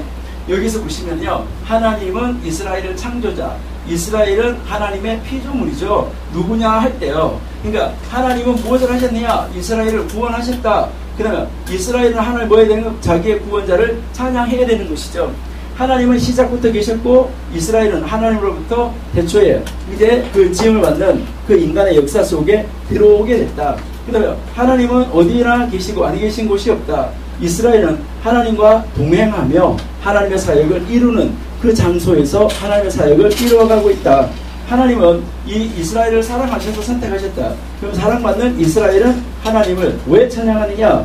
구원자 하나님을 찬양할 수밖에 없었다 하는 것이죠. 그러면 하나님은 이스라엘 하여금 하나님 앞에서 어떻게 살아라고 했느냐, 이스라엘은 하나님 앞에 어떻게 살아야 되느냐, 이것을 여기서 이제 가르쳐 주고 있다라는 것이죠. 서론에서. 그러니까 이 서론에서 가르쳐 주는 것을 통해서 우리가 여기서 잠시 한번 우리 목사님들이 복습을 한번 해볼 것은 뭐냐면요, 자, 성경 이렇게 말하는데요, 성경이라는 말은 무슨 말일까 하는 것이죠. 그러니까 성경이라는 말은 우리는 하는 말씀 이렇게 이야기하는데, 원래 성경이라는 말이 처음서부터 하는 말씀은 아니었던 것이죠. 그러니까 성경이라는 말은 구별된 경전이라는 말, 원래 구별된 경전이라는 말에서 시작이 됐어요. 그러니까 다른 책과 다른 책, 그 책 이렇게 하면서 다른 책과 구별된다는 말에서 이제 그 나온 말이 성경이라는 말이죠. 자, 그러면 여기서 이제 우리가 이 성경이라고 하는데 성경이 무엇을 가르칩니까? 라고 물었을 때 성경이 무엇을 가르치냐, 우리는 성경이 무엇을 가르치냐면요, 이제 하나님을 가르친다 뭐 이렇게 다양하게 이야기를 하는데요, 성경이 무엇을 가르치냐라고 물었을 때 우리는요, 가장 정확한 답은 성경은 무엇을 믿어야 되느냐, 여기에 대한 답을 제시하는 책이 성경이다. 그러니까 성경은 무엇을 믿어야 하느냐, 여기에 대한 답을 주고 있다는 거예요. 그러니까 성경을 우리가 쭉 성경 읽으면서 보면은요, 뭐 하는 거예요? 하나님 믿어라, 하나님 믿어라, 삼일체 하나님 믿어라, 하나님 믿어라, 하나님 아닌 거 다른 거 믿지 마라, 다른 거 믿지 마라, 다른 거 믿지 마라, 너도 믿지 마라, 너 자신도 믿지 마라, 다 믿지 말고 뭐 하라는 거예요? 오직 하나님만 믿으라고 계속해서 성경이 가르치는 것은 하나님만 믿어야 된다, 하나님만 믿어야 된다, 다른 거 믿으면 안 된다, 이거를 가르치는 것이 성경이라는 것이죠. 그러니까 첫 번째는 무엇을 믿어야 하느냐 하는 것을 가르쳐요. 그 다음에 두 번째 성경이 무엇을 가르치냐 하는 것이죠. 자, 두 번째 성경이 무엇을 가르치냐 하는 거죠. 여기서 이스라엘은 누구냐, 하나님이 이스라엘을 구원받은 백성이고 피조물이고 하나님의 지음을 받은 때에 지음이 있었고 하나님이 갖다 두는 장소에 있었고 하나님은 이제 이스라엘 백성을 찬양할 수밖에 없도록 만들었다. 자, 그러면 이제 여기서 무엇을 믿어야 되느냐에 대한 답을 찾았어요. 무엇을 믿어야 되냐, 삼위일체 하나님을 믿어야 된다, 이 답을 찾았거든요. 그 답을 찾은 사람이 어떻게 살아야 되느냐, 이제요, 그러니까 다시 말하면 하나님을 믿는 사람이 어떻게 살아야 되느냐, 이것을 성경이 가르쳐주고 있다는 거예요. 그러니까 성경은 하나님만 믿어야 된다. 그러면 하나님만 믿는 사람은 어떻게 살아야 되느냐, 이것을 이제 성경이 가르쳐주고 있다는 것이죠. 자, 그러면 여기서 무엇을 믿어야 하느냐 이걸 가르치는 것을 우리가 신학적으로 어려운 말로 뭐라고 말하냐면 교리라고 이야기를 하는 거죠. 교리. 그래가지고 삼위일체 하나님, 신론, 인간론, 기독론, 교회론 뭐 이렇게 하면서요. 이제 이걸 교리라고 말을 하고요. 그러면 어떻게 살아야 되느냐 이것을 우리가 신학적인 용어로 어려운 말로 뭐라고 말해요? 계명이다. 이렇게 이야기를 하는 것이죠. 그러니까 자, 그러면 계명 이렇게 이야기하고요. 교리 중에서 가장 간략하게 된 교리가 사실은 사도신경이에요. 그러니까 사도신경이 교리 중에서는 가장 잘 요약된 교리라는 거죠. 성부 하나님 제 앞에 이제요 나는 하늘과 땅을 만드신 하나님 아버지를 믿사오며 하면 첫 번째 성부 하나님, 두 번째 그 외아들 예수 그리스도 쭉 내려가 가지고 나는 성령을 믿사오며, 그 다음에 또 가서 거룩한 공회 교회를 믿사오며, 그 다음에 성도를 믿으며, 그러니까 성부, 성자, 성령, 그 다음에요 교회, 성도, 이렇게 해가지고 이게 5가지 고백이 참 잘 요약되어 있는 것이 사도신경이다. 그러니까 교회에서 예배 드릴 때 우리는 이런 하나님을 예배한다고 공동으로 신앙 고백을 하게 되는 것이죠. 자, 그러니까 이제 이 교리인데 이제 교리를 가르치고요. 그 다음에 계명 가르치는데 우리는 계명 이렇게 이야기하다 보니까 문제가 참 심각한데요. 이 계명이 아니라 사실은 하나님을 믿는 사람이 어떻게 살아야 되는가 하는 그 방법이지, 하나님이 우리에게 계명으로 해도 되고 안 해도 되고 이렇게 하라고 준 것이 아니에요. 그러니까 그냥 그대로 살면 되는 거예요. 그러니까 우리가 이제 법을 알면 우리가 빨간 신호등이면 서고 파란 신호등이면 건너가면 돼요. 그러니까 그렇게 해서 그냥 저절로 이게 삶이 되어져야 된다는 거죠. 이제 빨간불 왜 만들어놔가지고, 아니 저는 파란불 만들어놓지 왜 빨간불 만들어놔가지고 이렇게 되는 거야. 이렇게 하면은 안 된다는 것이죠. 그러니까 우리는 그것이 우리의 삶을 살아가는 하나의 방법이라는 것인데, 그러니까 이게 삶을 살아가는 방법이기 때문에 우리는 하나님을 사랑하는 방법이다 라고 생각하시면 되는 거죠. 그러니까 하나님을 사랑하면 사랑하는 하나님이 좋아하는 것을 하려고 애쓴다는 것이죠. 우리가 연애할 때도 하나님을 연애할 때도 자기가 사랑하는 사람, 자기가 사랑하는 사람이 좋아하는 것만 뭐 하려고 그래요. 자기가 좋아하는 것을 하는 게 아니고 그 자기가 사랑하는 사람을 더 좋게 해주려고 하고 더 좋아지게 해주려고 하고 이렇게 한다 이 말이죠. 우리는 하나님을 사랑한다고 하면서 하나님을 좋게 하려고 하는 것이 아니라 하나님이 나한테 좋게 해주기만을 바라고 있는 이런 정말 안타까운 모습을 우리가 볼 수 있다 하는 것이죠. 그러니까 이게 이제 계명인데, 이 계명은요 한 사람들이 오해하고 있기 때문에 제가 우리 목사님들한테 잠깐 한번 이야기를 나누도록 하겠습니다. 자, 613계명이 있다고 말을 해요. 613계명이 있다고 말하는데 이 613계명 중에서 248개, 그 다음에 365개 이렇게 나눠지는데요. 248개는 하라는 거예요. 그 365개는 하지 말라는 거예요. 그리고요 10계명에서도 보면 하라는 건 2개고요 하지 말라는 게 8개예요. 자, 그러면 여기서 10계명에 이것을 요약을 한 것이 10계명이고요 이거를 요약을 한 것이 2계명이에요. 그럼 요약을 한 것이 2계명인데 하나님 사랑, 이웃 사랑 2계명이에요. 근데 이것은 하나로 요약하면 뭐예요? 사랑하라. 이것으로 그냥 끝나는 것이죠. 사랑하면 그렇게 할 수밖에 없다는 거예요. 사랑하면. 그러니까 하나님을 사랑하면 그렇게 할 수밖에 없다. 자, 근데요 하나님 준 계명대로 248개는 우리 목사님들이 뼈 마디가 248개입니다. 그리고 손가락 마디가 하나, 둘, 셋, 넷, 다섯, 여섯 이렇게 가지고요. 이게 248개인데 이 248개의 뼈 마디는 하루라도 움직이지 않으면 안 되는 거예요. 그러니까 계속해서 움직여야 되고요. 만약에 다쳐가지고 묶어놨잖아요. 묶어놨다가 풀면 뭐 해야 되나요? 묶어놨다 풀면 물리치료 받아야 돼요. 그러니까 항상 움직여야 되는 거, 해야 되는 거죠. 이게 248개예요. 그러면 365개는 뭐냐 하면은요, 요거를 이제 많은 사람들이 오해하는데요. 365일 동안 하루에 한 가지씩 하지 말아야 될 것이 있다. 그러니까 하루에 한 가지씩 하지 말아야 될 것이 있대요. 365개가. 이거는요, 좀 이상한 거예요. 그러니까 왜 이상하냐면요. 원래 인력이에요? 달력이에요? 우리가 처음에 달력을 쓰는 거예요? 인력을 쓰는 거예요? 달력이죠. 인력은 태양력이고 달력은 달 가지고 하는 거잖아요. 그래서 우리도 음력 많이 쓰잖아요. 한국 사람들도요. 음력을 쓰는데 음력으로는 1년에 음력으로는 12달 합쳐봐야 365일이 안 돼요. 355일이에요. 그래서 그게 3년 동안 이제 30일이 모여져가지고 나중에 가지고 태양력하고 맞추느라고 윤달이라는 거를 3년에 한 달씩 더 만들어 놓은 거예요. 처음에는 다 태양력 사용하지 않고 달력을 사용했어요. 그러니까 달이 이렇게 있는데 한번 다리 쫙 찼다가 한번 쫙 기울으면 이게 한 달이잖아요. 그러니까 다리 한번 꽉 찼다가 딱 기울어지는 까지 한 달이라고 이렇게 이야기하는데, 그러니까 그거를 하면은 1년에 355일이에요. 근데요, 365일 동안 하루에 한 것씩 하지 말라. 우리는 성경을 우리 문화에다가 맞추어서 해석하면은 안 된다 이 말이에요. 지금 우리가 이해하고 있는 우리의 문화에 맞춰서 이해를 하시면은 안 돼요. 제가 한번 예를 한번 들어볼까요? 그러면 지금 홍수나 뭐 이런 것을 해가지고 지금 우리가 살고 있는 시대가, 우리가 살고 있는 이 땅이 완전히 탁 멸망했다.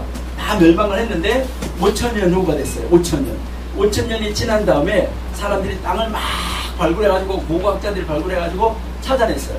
찾아내니까 저기 서울에 저 서울대 입구 있잖아요. 거기 가보면요, 역이 많이 있어요. 서울대 입구역, 그 다음에 숭실대역, 송신대 입구역, 중앙대역, 뭐 해가지고요, 뭔 대학역이 되게 많아요. 근데 거기 옆에 보면요, 낙성대역이 하나 있어요. 아세요? 낙성대역이 있는데 5천년 후에 사람들이 땅을 막 발굴해내가지고 뭐라고 그래요? 여기는 숭실대학교 있었고, 여기는 중앙대학교 있었고, 여기 충신대학교 있었고, 여기 서울대학교 있었고, 아 여기 낙성대학교 있었구나. 이렇게 해석하면 되냐 이 말이에요. 그 이제 개발해냈다고 그 시대 그걸 갖다가 막 끼워 맞춰가지고, 그리고 저 양평에 가면 아신역이 있잖아요. 아 여기는 아세아 연합신학대학이 있어가지고 다 줄여가지고 총신대학 이렇게 하면 총신 이렇게 하고 뭐 아신 외신 뭐 이렇게 하는 것처럼 그래가지고 아 여기는 아세아 연합신학대학이 있어가지고 아신역이구나. 이거요 웃기는 이야기잖아요. 그건 아세아 연합신학대학이 가기 전부터 아신역이에요. 아닌가요? 그러니까 성경 해석을 그냥 내가 아는 우리 문화에 맞춰가지고 성경 해석하는 거, 이거 큰일이다 이 말이죠. 이거요, 성도를 진짜 완전히 이상한 대로 데려가는 그런 역사가 나타날 수도 있다. 그래서요, 그러면 이 365개는 뭐냐? 우리 목사님들이 오늘 집에 와서 한번 세워보세요. 이렇게 코를 이렇게 숨을 쉬었는데, 아니면 목으로 이렇게 숨을 쉬었는데, 이게요, 목으로 숨을 쉴 때 들어가는 길하고 음식을 먹었을 때 들어가는 길하고 길이 같은 거예요, 다른 거예요? 여기 안에서.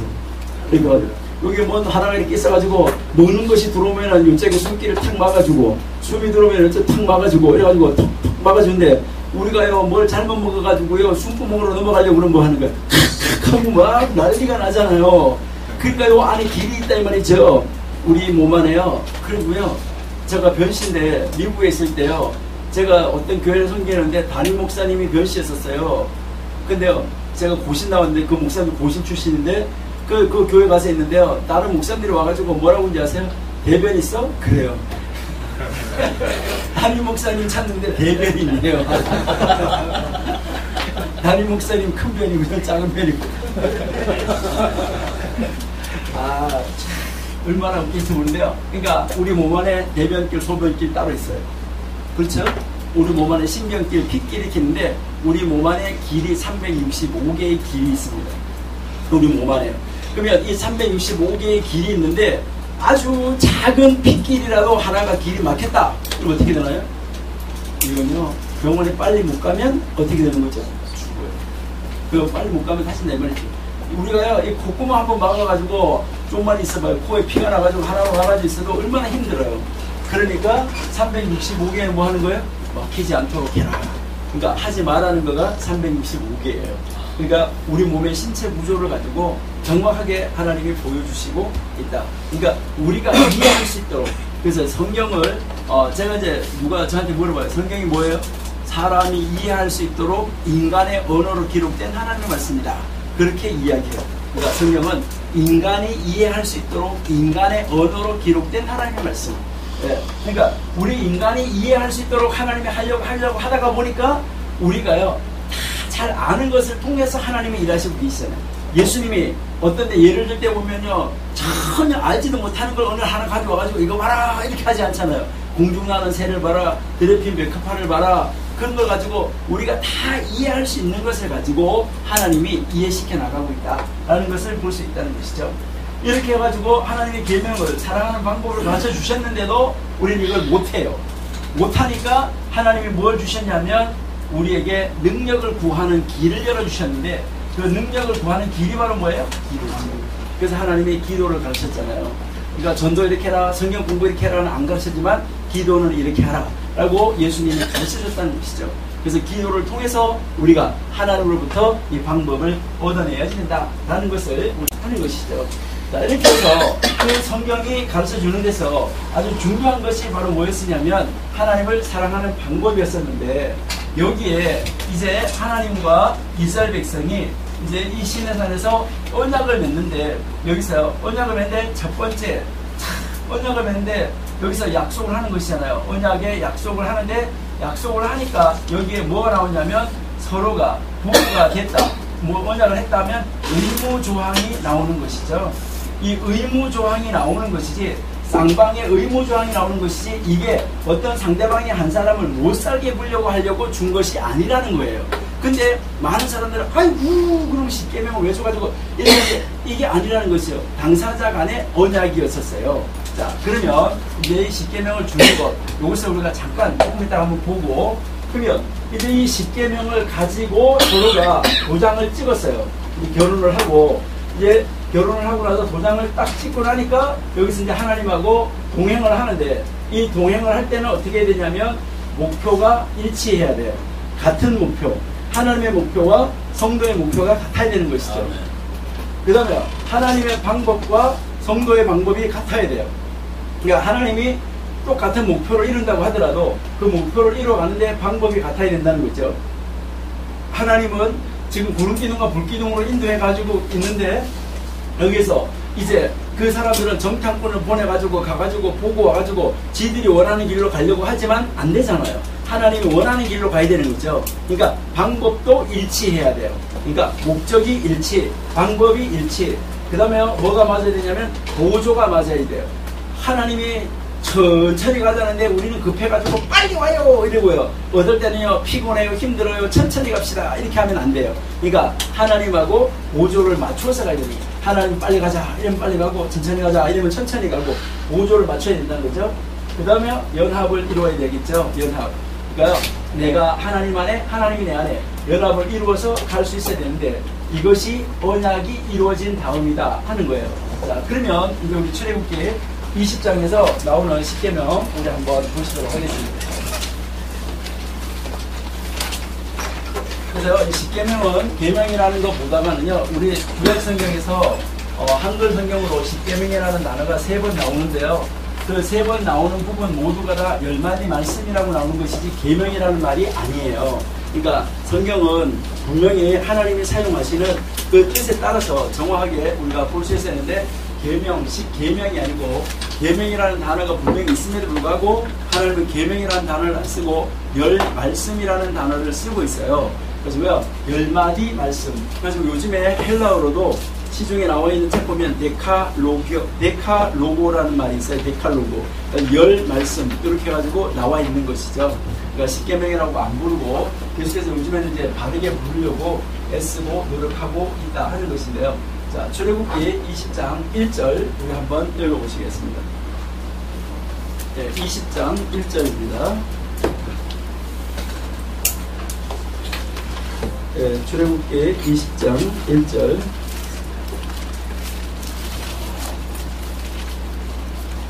네, 한번 읽어보실까요? 출애굽기 20장 1절이요. 하나님이 모든 말씀으로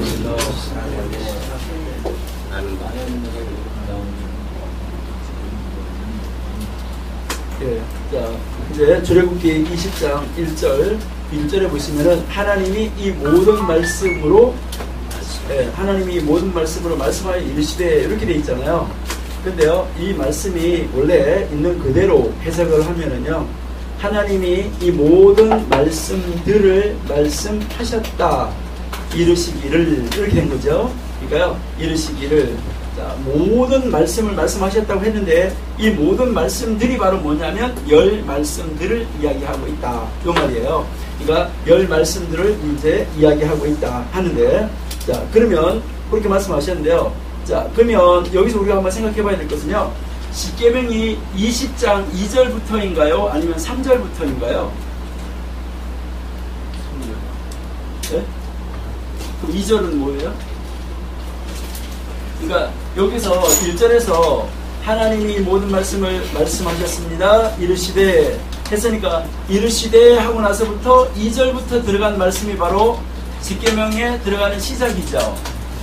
이르시되 했으니까 2절부터 들어가야 되잖아요. 그렇죠? 근데 우리는 지금 몇 절부터 하고 있나요? 우리는 3절부터 하고 있어요. 그러니까 이게 지금 십계명을 구별하는데 어떻게 지금 주로 이야기하고 있냐면요. 우리가 쓰고 있는 십계명이에요. 이렇게 1계명에서 10계명까지. 근데요, 그러면 천주교회는 지금 어떻게 하고 있냐 하는 것이죠. 우리가 이제 천주교 계명은요, 1계명하고 2계명을 묶어가지고 이게 1이에요. 1하고 2를 묶어가지고 1이에요. 이게 1이고요. 그 다음에 이게 2, 3. 그래서 천주교 그걸 보면 이제 세 번째 계명이 주의를 거룩히 지켜라 이렇게 돼 있어요. 그 천주교 성경에는요. 그러니까 천주교에서 쓰는 그 십계명은 그래가지고 이게 하나씩 밀려가요. 그러면 이제 다 10마디 말씀이라고 말했는데 10개가 안 되잖아요. 10개가 안 되니까 요 10을 가지고 2개로 이렇게 나눴어요. 2개를 나눠가지고 집을 탐내지 마라, 이웃을 탐내지 마라 이렇게 해가지고요. 아내하고 집하고 2개를 나누어가지고 요 십계명을 가지고 9하고 10 이렇게 나누었어요. 자, 그러니까요. 자, 1하고 2가 합쳐지는 것이 맞나 틀리나 이것도 우리가 한번 생각해 볼 이유가 있다라는 것이죠. 자, 그러면 우리 3절하고 4절을 빠른 속도로 한번 읽어보실까요? 3절하고 4절을.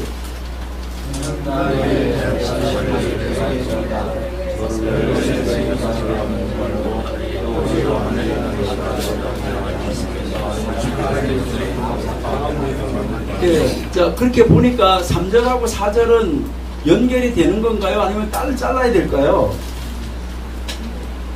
너는 나 외에 다른 신을 두지 말라. 그 다른 신이 바로 뭐라는 거예요? 하늘에 있는 거, 땅에 있는 거, 뭐라 되는 거 이런 걸로 하지 말라. 이제 이렇게 되는 것이잖아요. 그렇게 되니까 전주교에서는 이거 2개를 묶어버린 거예요. 이거 2개를 묶어가지고 그냥 한 계명으로 봤다라는 것이죠. 그러니까 이거를 한 계명으로 봤고요. 그 다음 이제 초창기에 이제 이 아주 초창기의 사람들은 이걸 뭐 했냐면 이거를 1, 2를 가지고 2로 봤어요. 2로 보니까요. 그 다음에 3에서부터 10까지는 똑같아요. 그러니까 내가 9개밖에 안 되잖아요. 그러면 한 계명 어디 갔냐? 이렇게 가지고요. 그 2절을 1계명으로 본 거예요. 2절을. 그러니까 2절을 1계명으로 봤는데요. 자, 그러면 2절 우리 한번 읽어보실까요? 자, 2절.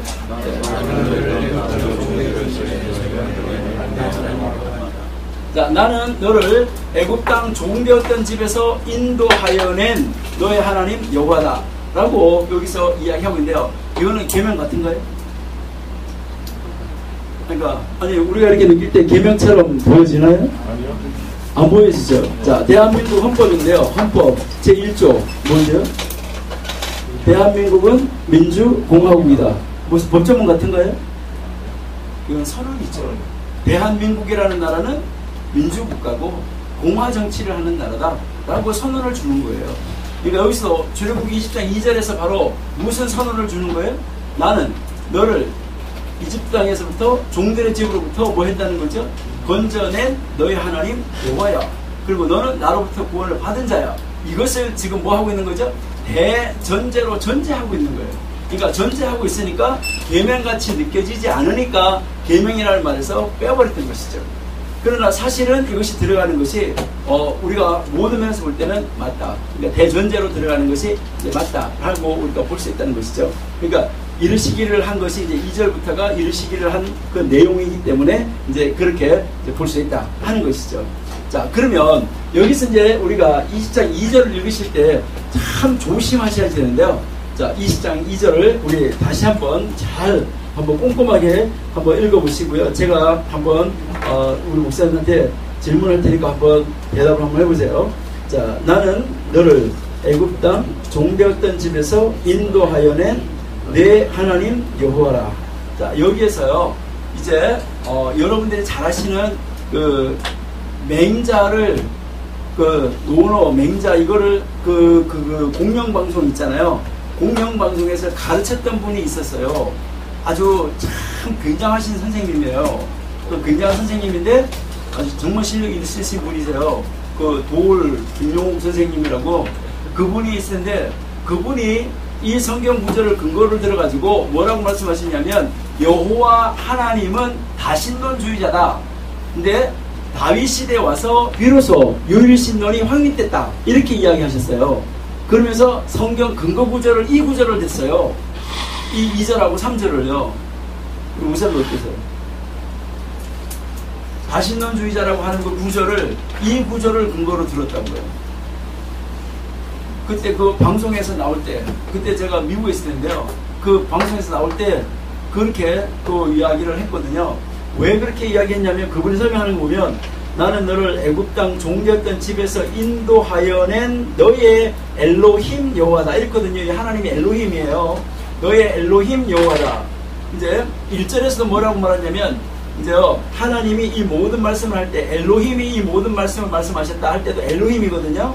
2절에서 나는 너를 애굽 땅 종되었던 집에서 인도하여 낸 너의 엘로힘 여호와다 이렇게 이야기를 하니까 많은 엘로힘이 있는데 그 엘로힘 가운데서 이집트에서 인도하여 낸 너의 엘로힘이라는 거예요. 그 인도하여 낸 너의 엘로힘 여호와라는 거예요. 그러니까 딱 들을 때는 어떻게 되는 거예요? 아니 우리가 들을 때 여기 구문 보세요. 성경 보세요. 이렇게 이야기하잖아요. 그러니까 뭐 하나는 엘로힘들이 있는데 그 가운데서 애굽 땅 종되었던 집에서 인도하여 낸 너의 엘로힘 여호와 이렇게 이야기한다는 것이죠. 그러고 나서 3절에 가니까 뭐라고 그랬어요? 너는 내 앞에 다른 엘로힘을 두지 말라 이렇게 돼 있어요. 그 다른 신들이라는 단어가 엘로힘이거든요. 그러니까 너는 내 앞에 다른 엘로힘을 두지 말라. 이렇게 봐라. 다른 엘로힘 두지 말라잖아. 이렇게 이야기하면서요.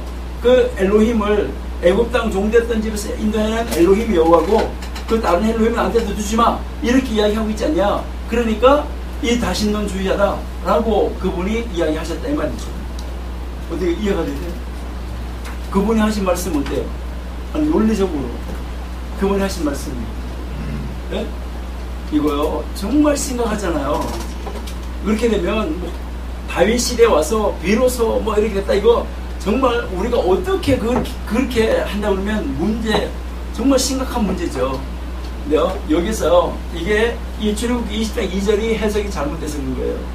그러니까 우리는요 정말 해석 잘 하셔야 되는데요. 자 시편 62편 3절 한번 보실래요? 이건 그냥 제가 예로 하나만 이렇게 들어서 이렇게 보여드린데요. 자 시편 62편 3절. 오직 정한 나의 만색이시여 나의 구원이시여 나의 산성이시여 내가 크게 요동치 아니하리로다. 시편 62편 3절이에요? 2절입니다. 넘어지는 남과 흔들리는 울타리 같은 사람을 죽이려고 너희가 일제히 박격하기를 언제까지 하려느냐. 개혁 한글이죠, 그죠? 혹시 개혁 개정 가지고 계시는 분 있어요? 개혁 개정 성경을 안 가지고 계세요? 개혁 개정 가지고 계신 분 한번 읽어보실래요? 넘어지는 남과 흔들리는 울타리 같이 사람을 죽이려고 너희가 일제히 공격하기를 언제까지 하였느냐. 글자 몇 개 틀려요? 자, 다시 한번 제가 읽어드릴 테니까요. 개혁 성경 가지고 계시는 분 한번 잘 보세요. 넘어지는 담과 흔들리는 울타리 같이 사람을 죽이려고 너희가 일제히 공격하기를 언제까지 하려느냐. 이렇게 돼 있어요. 그러니까 지금 우리 목사님들 가지고 계시는 개혁 한글하고 글자 몇 개 틀려요? 자, 그러면 다른 글자는 별로 중요하지 않아요.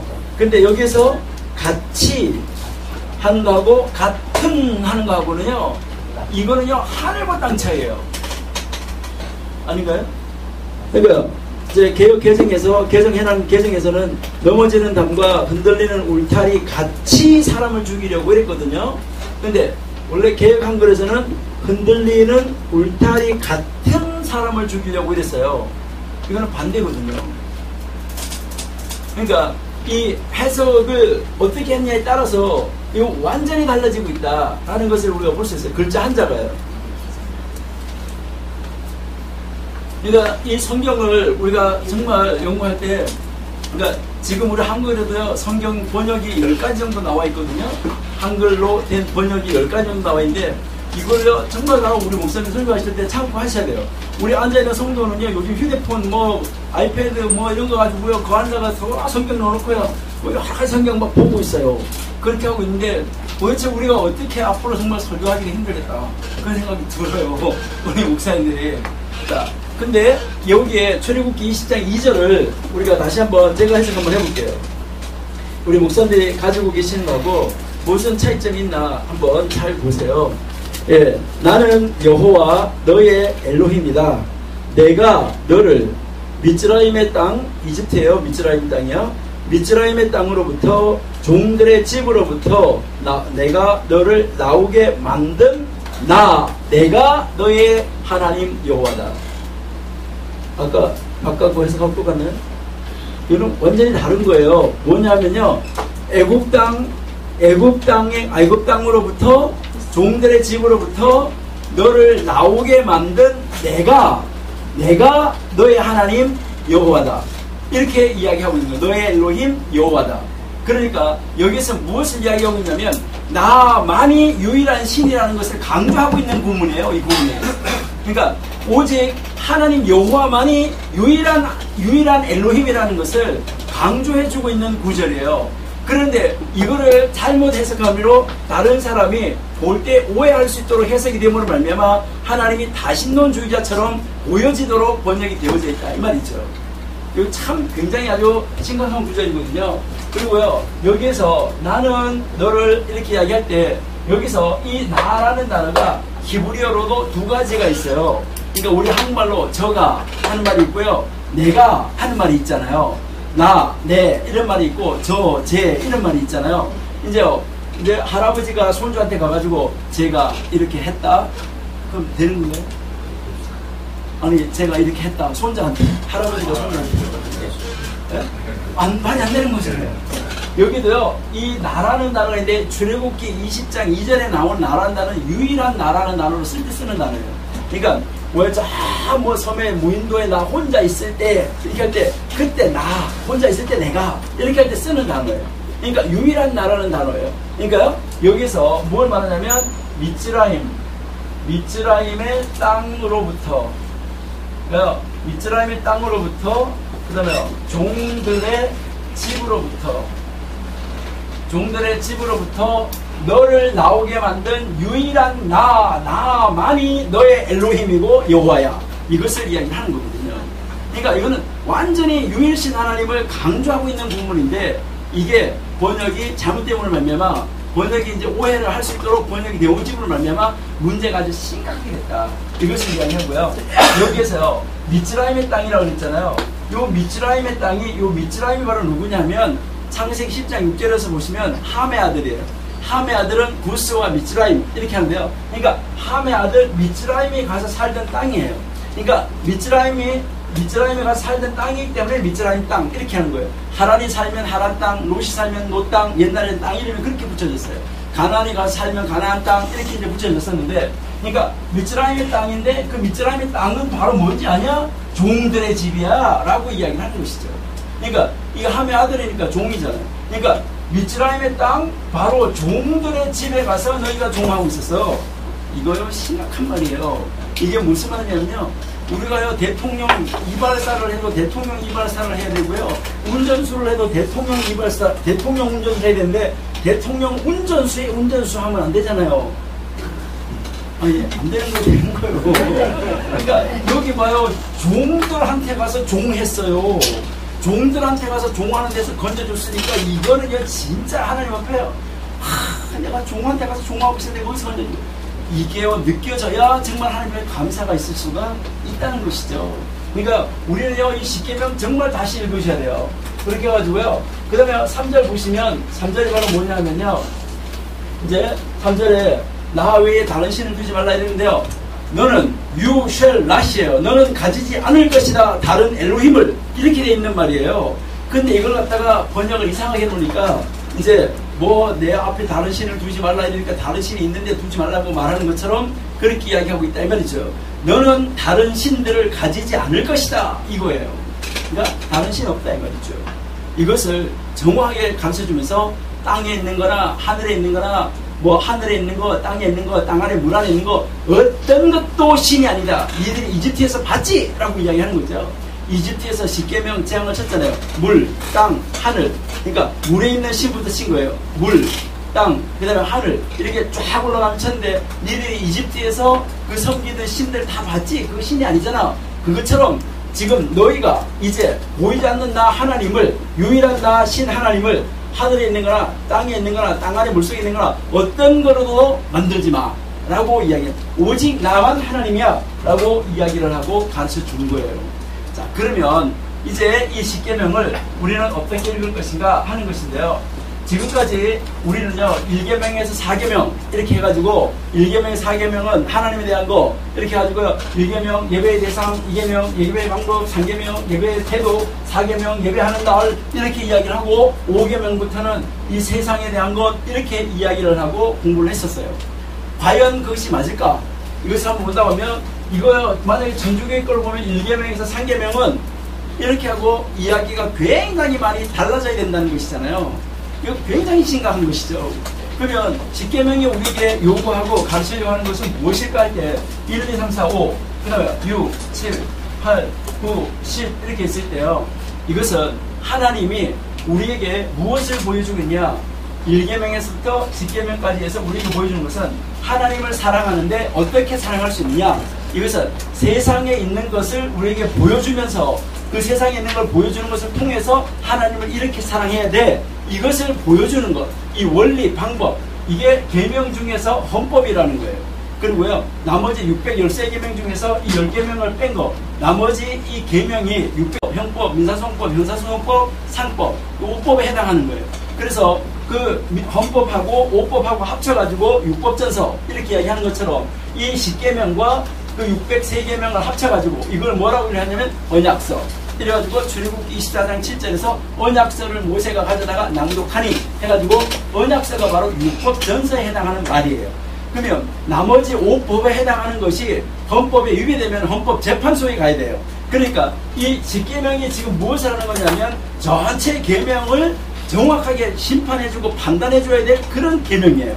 그러니까 이 계명이 얼마나 중요한 계명인가, 이것을 우리가 중요하게 읽어야 되는데 우리는요 이 10계명을 잘 똑바로 가르치지 않은 걸로 말미암아 성도들이 아주 우리에게 올무가 되는 것처럼 이렇게 이야기하고 있는 거, 이것이 이제 잘못했다는 거예요.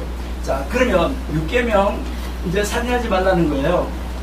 자, 살인하지 말라. 살인하지 말라는 말은 무슨 말일까? 여기에서 살인하지 말라는 말은 무엇을 이야기했냐면요, 다른 사람의 육체적인 생명을 죽이는 것만이 아니에요. 생명을 죽이지 마라, 명예를 죽이지 마라, 권력을 죽이지 마라, 이름을 죽이지 마라, 이게 다 포함되어 있는 거예요. 다른 사람의 이름을 죽이는 거, 그거 뭐 하는 거예요? 그거 완전히 살인하는 거예요. 다른 사람의 이름을 완전히, 우리는 명예훼손이라고 이렇게 이야기하는데 그 사람 살인하는 거예요. 그 사람 완전히 죽어버리는 거예요. 그리고요, 명예를 죽이는 거 뭐 이런 게 다 여기에 이 살인인데요. 자, 그러면 여기에서 하나님의 존재, 하나님이 살아계신다. 이 세상에 유일하신 하나님의 존재에 하신다. 하나님이 나를 사랑하시고 계신다. 이걸 아는 사람은 내 앞에 있는 내 원수도, 하나님은 저 원수도 하나님의 피조물이고 저 원수도 하나님이 사랑하는 사랑의 대상이다. 이걸 안다 그러면 저 사람은 나에게 속한 사람이 아니고 누구에게 속한 사람이에요? 하나님에게 속한 사람이에요.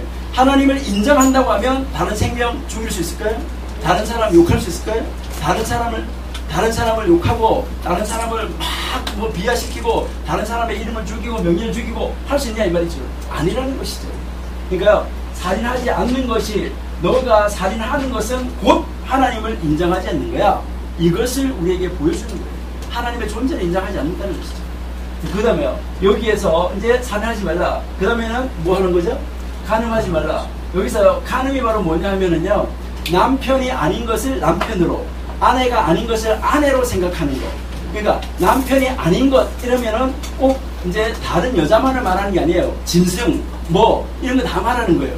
아내가 아닌 것을 아내로, 남편이 아닌 것을 남편으로 생각하고, 아내와 하지 말아야 될 일을, 아내와 해야 될 일을 아내가 아닌 것하고 하는 거, 남편이 아닌 것하고 남편하고 해야 될 일을 하는 거, 이걸 보고 뭐라고 그러는 거예요?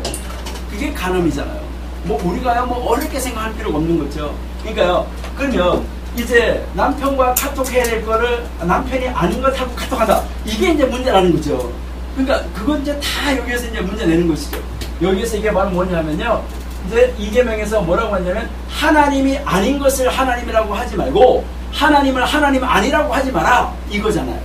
그러니까 하나님이 아닌 것을 하나님이라고 하지 말고 하나님을 하나님 아니라고 하나님 아닌 것을 하나님이라고 이렇게 하지 마라. 이게 바로 여기에서요. 이게 우리에게 일상생활에 있어지는 걸 통해서 우리에게 보여주는 거예요. 그렇게 하는 것은 바로 뭐라는 거예요? 영적인 간음이야. 너 하나님 사랑하는 거 아니야. 너는 지금 간음하는 거야. 너가 돈을 사랑하는 거 간음이야. 너가 이 사랑하는 거 간음이야. 이거를 우리에게 보여줄 거라는 것이죠. 그러니까요. 우리가 이 계명을 어떻게 읽어야 될 것이냐 하는 거예요. 정말 자세하게 읽으셔야 된다는 거죠. 그 다음에요. 도둑질하지 말라. 자, 도둑질하지 말라는데요. 이 도둑질하지 말라는 말은요. 남의 이름을 훔쳐서 써먹지 말라는 말이에요. 도둑질하지 말라는 말은 나의 것이 아닌 것을 나의 것으로 만드는 거예요. 내 이름으로 안 돼 있는 것을 내 이름으로 만드는 거예요.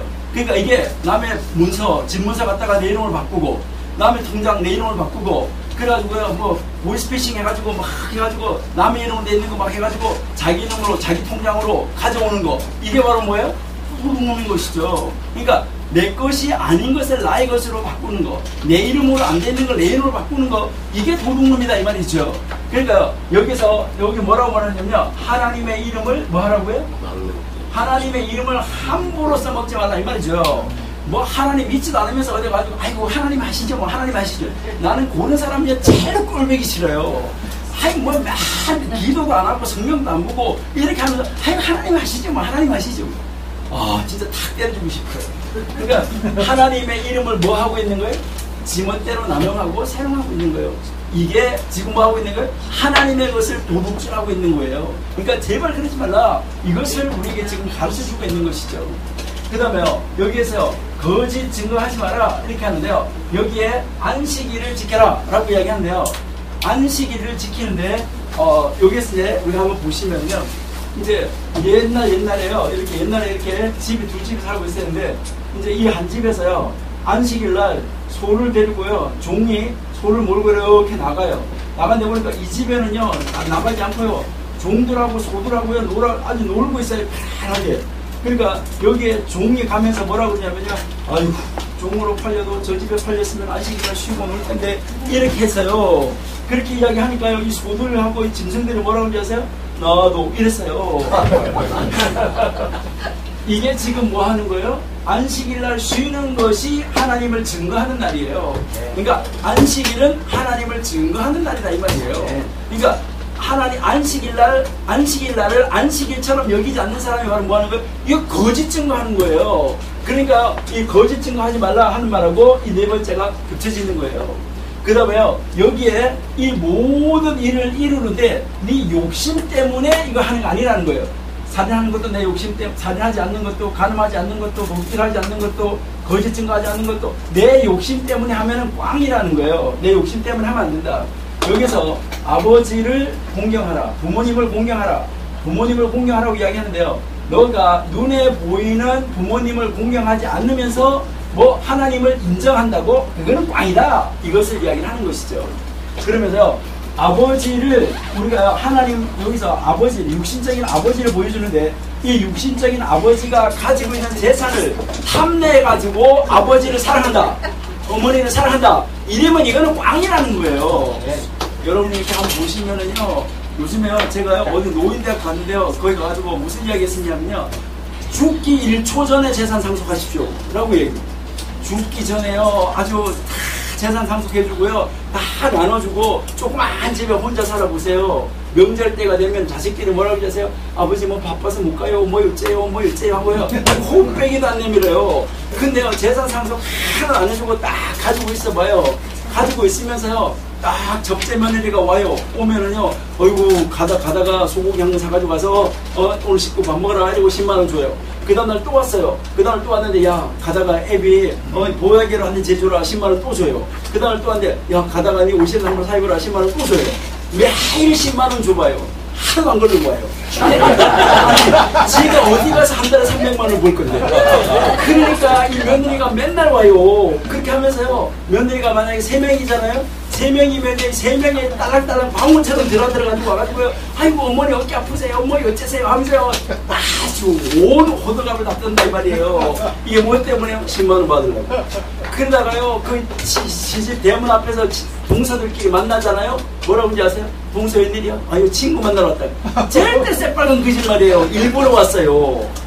그러니까요 이거 절대로 재산 상속해주면 안 되는 거예요.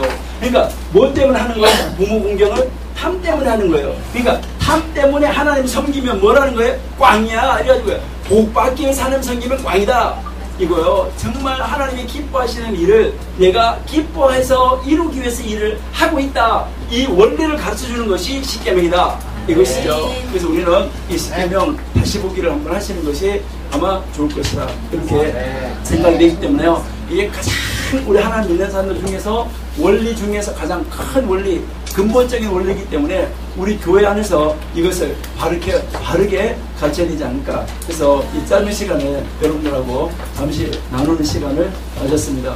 3분이 지났어요. 죄송합니다. 감사합니다.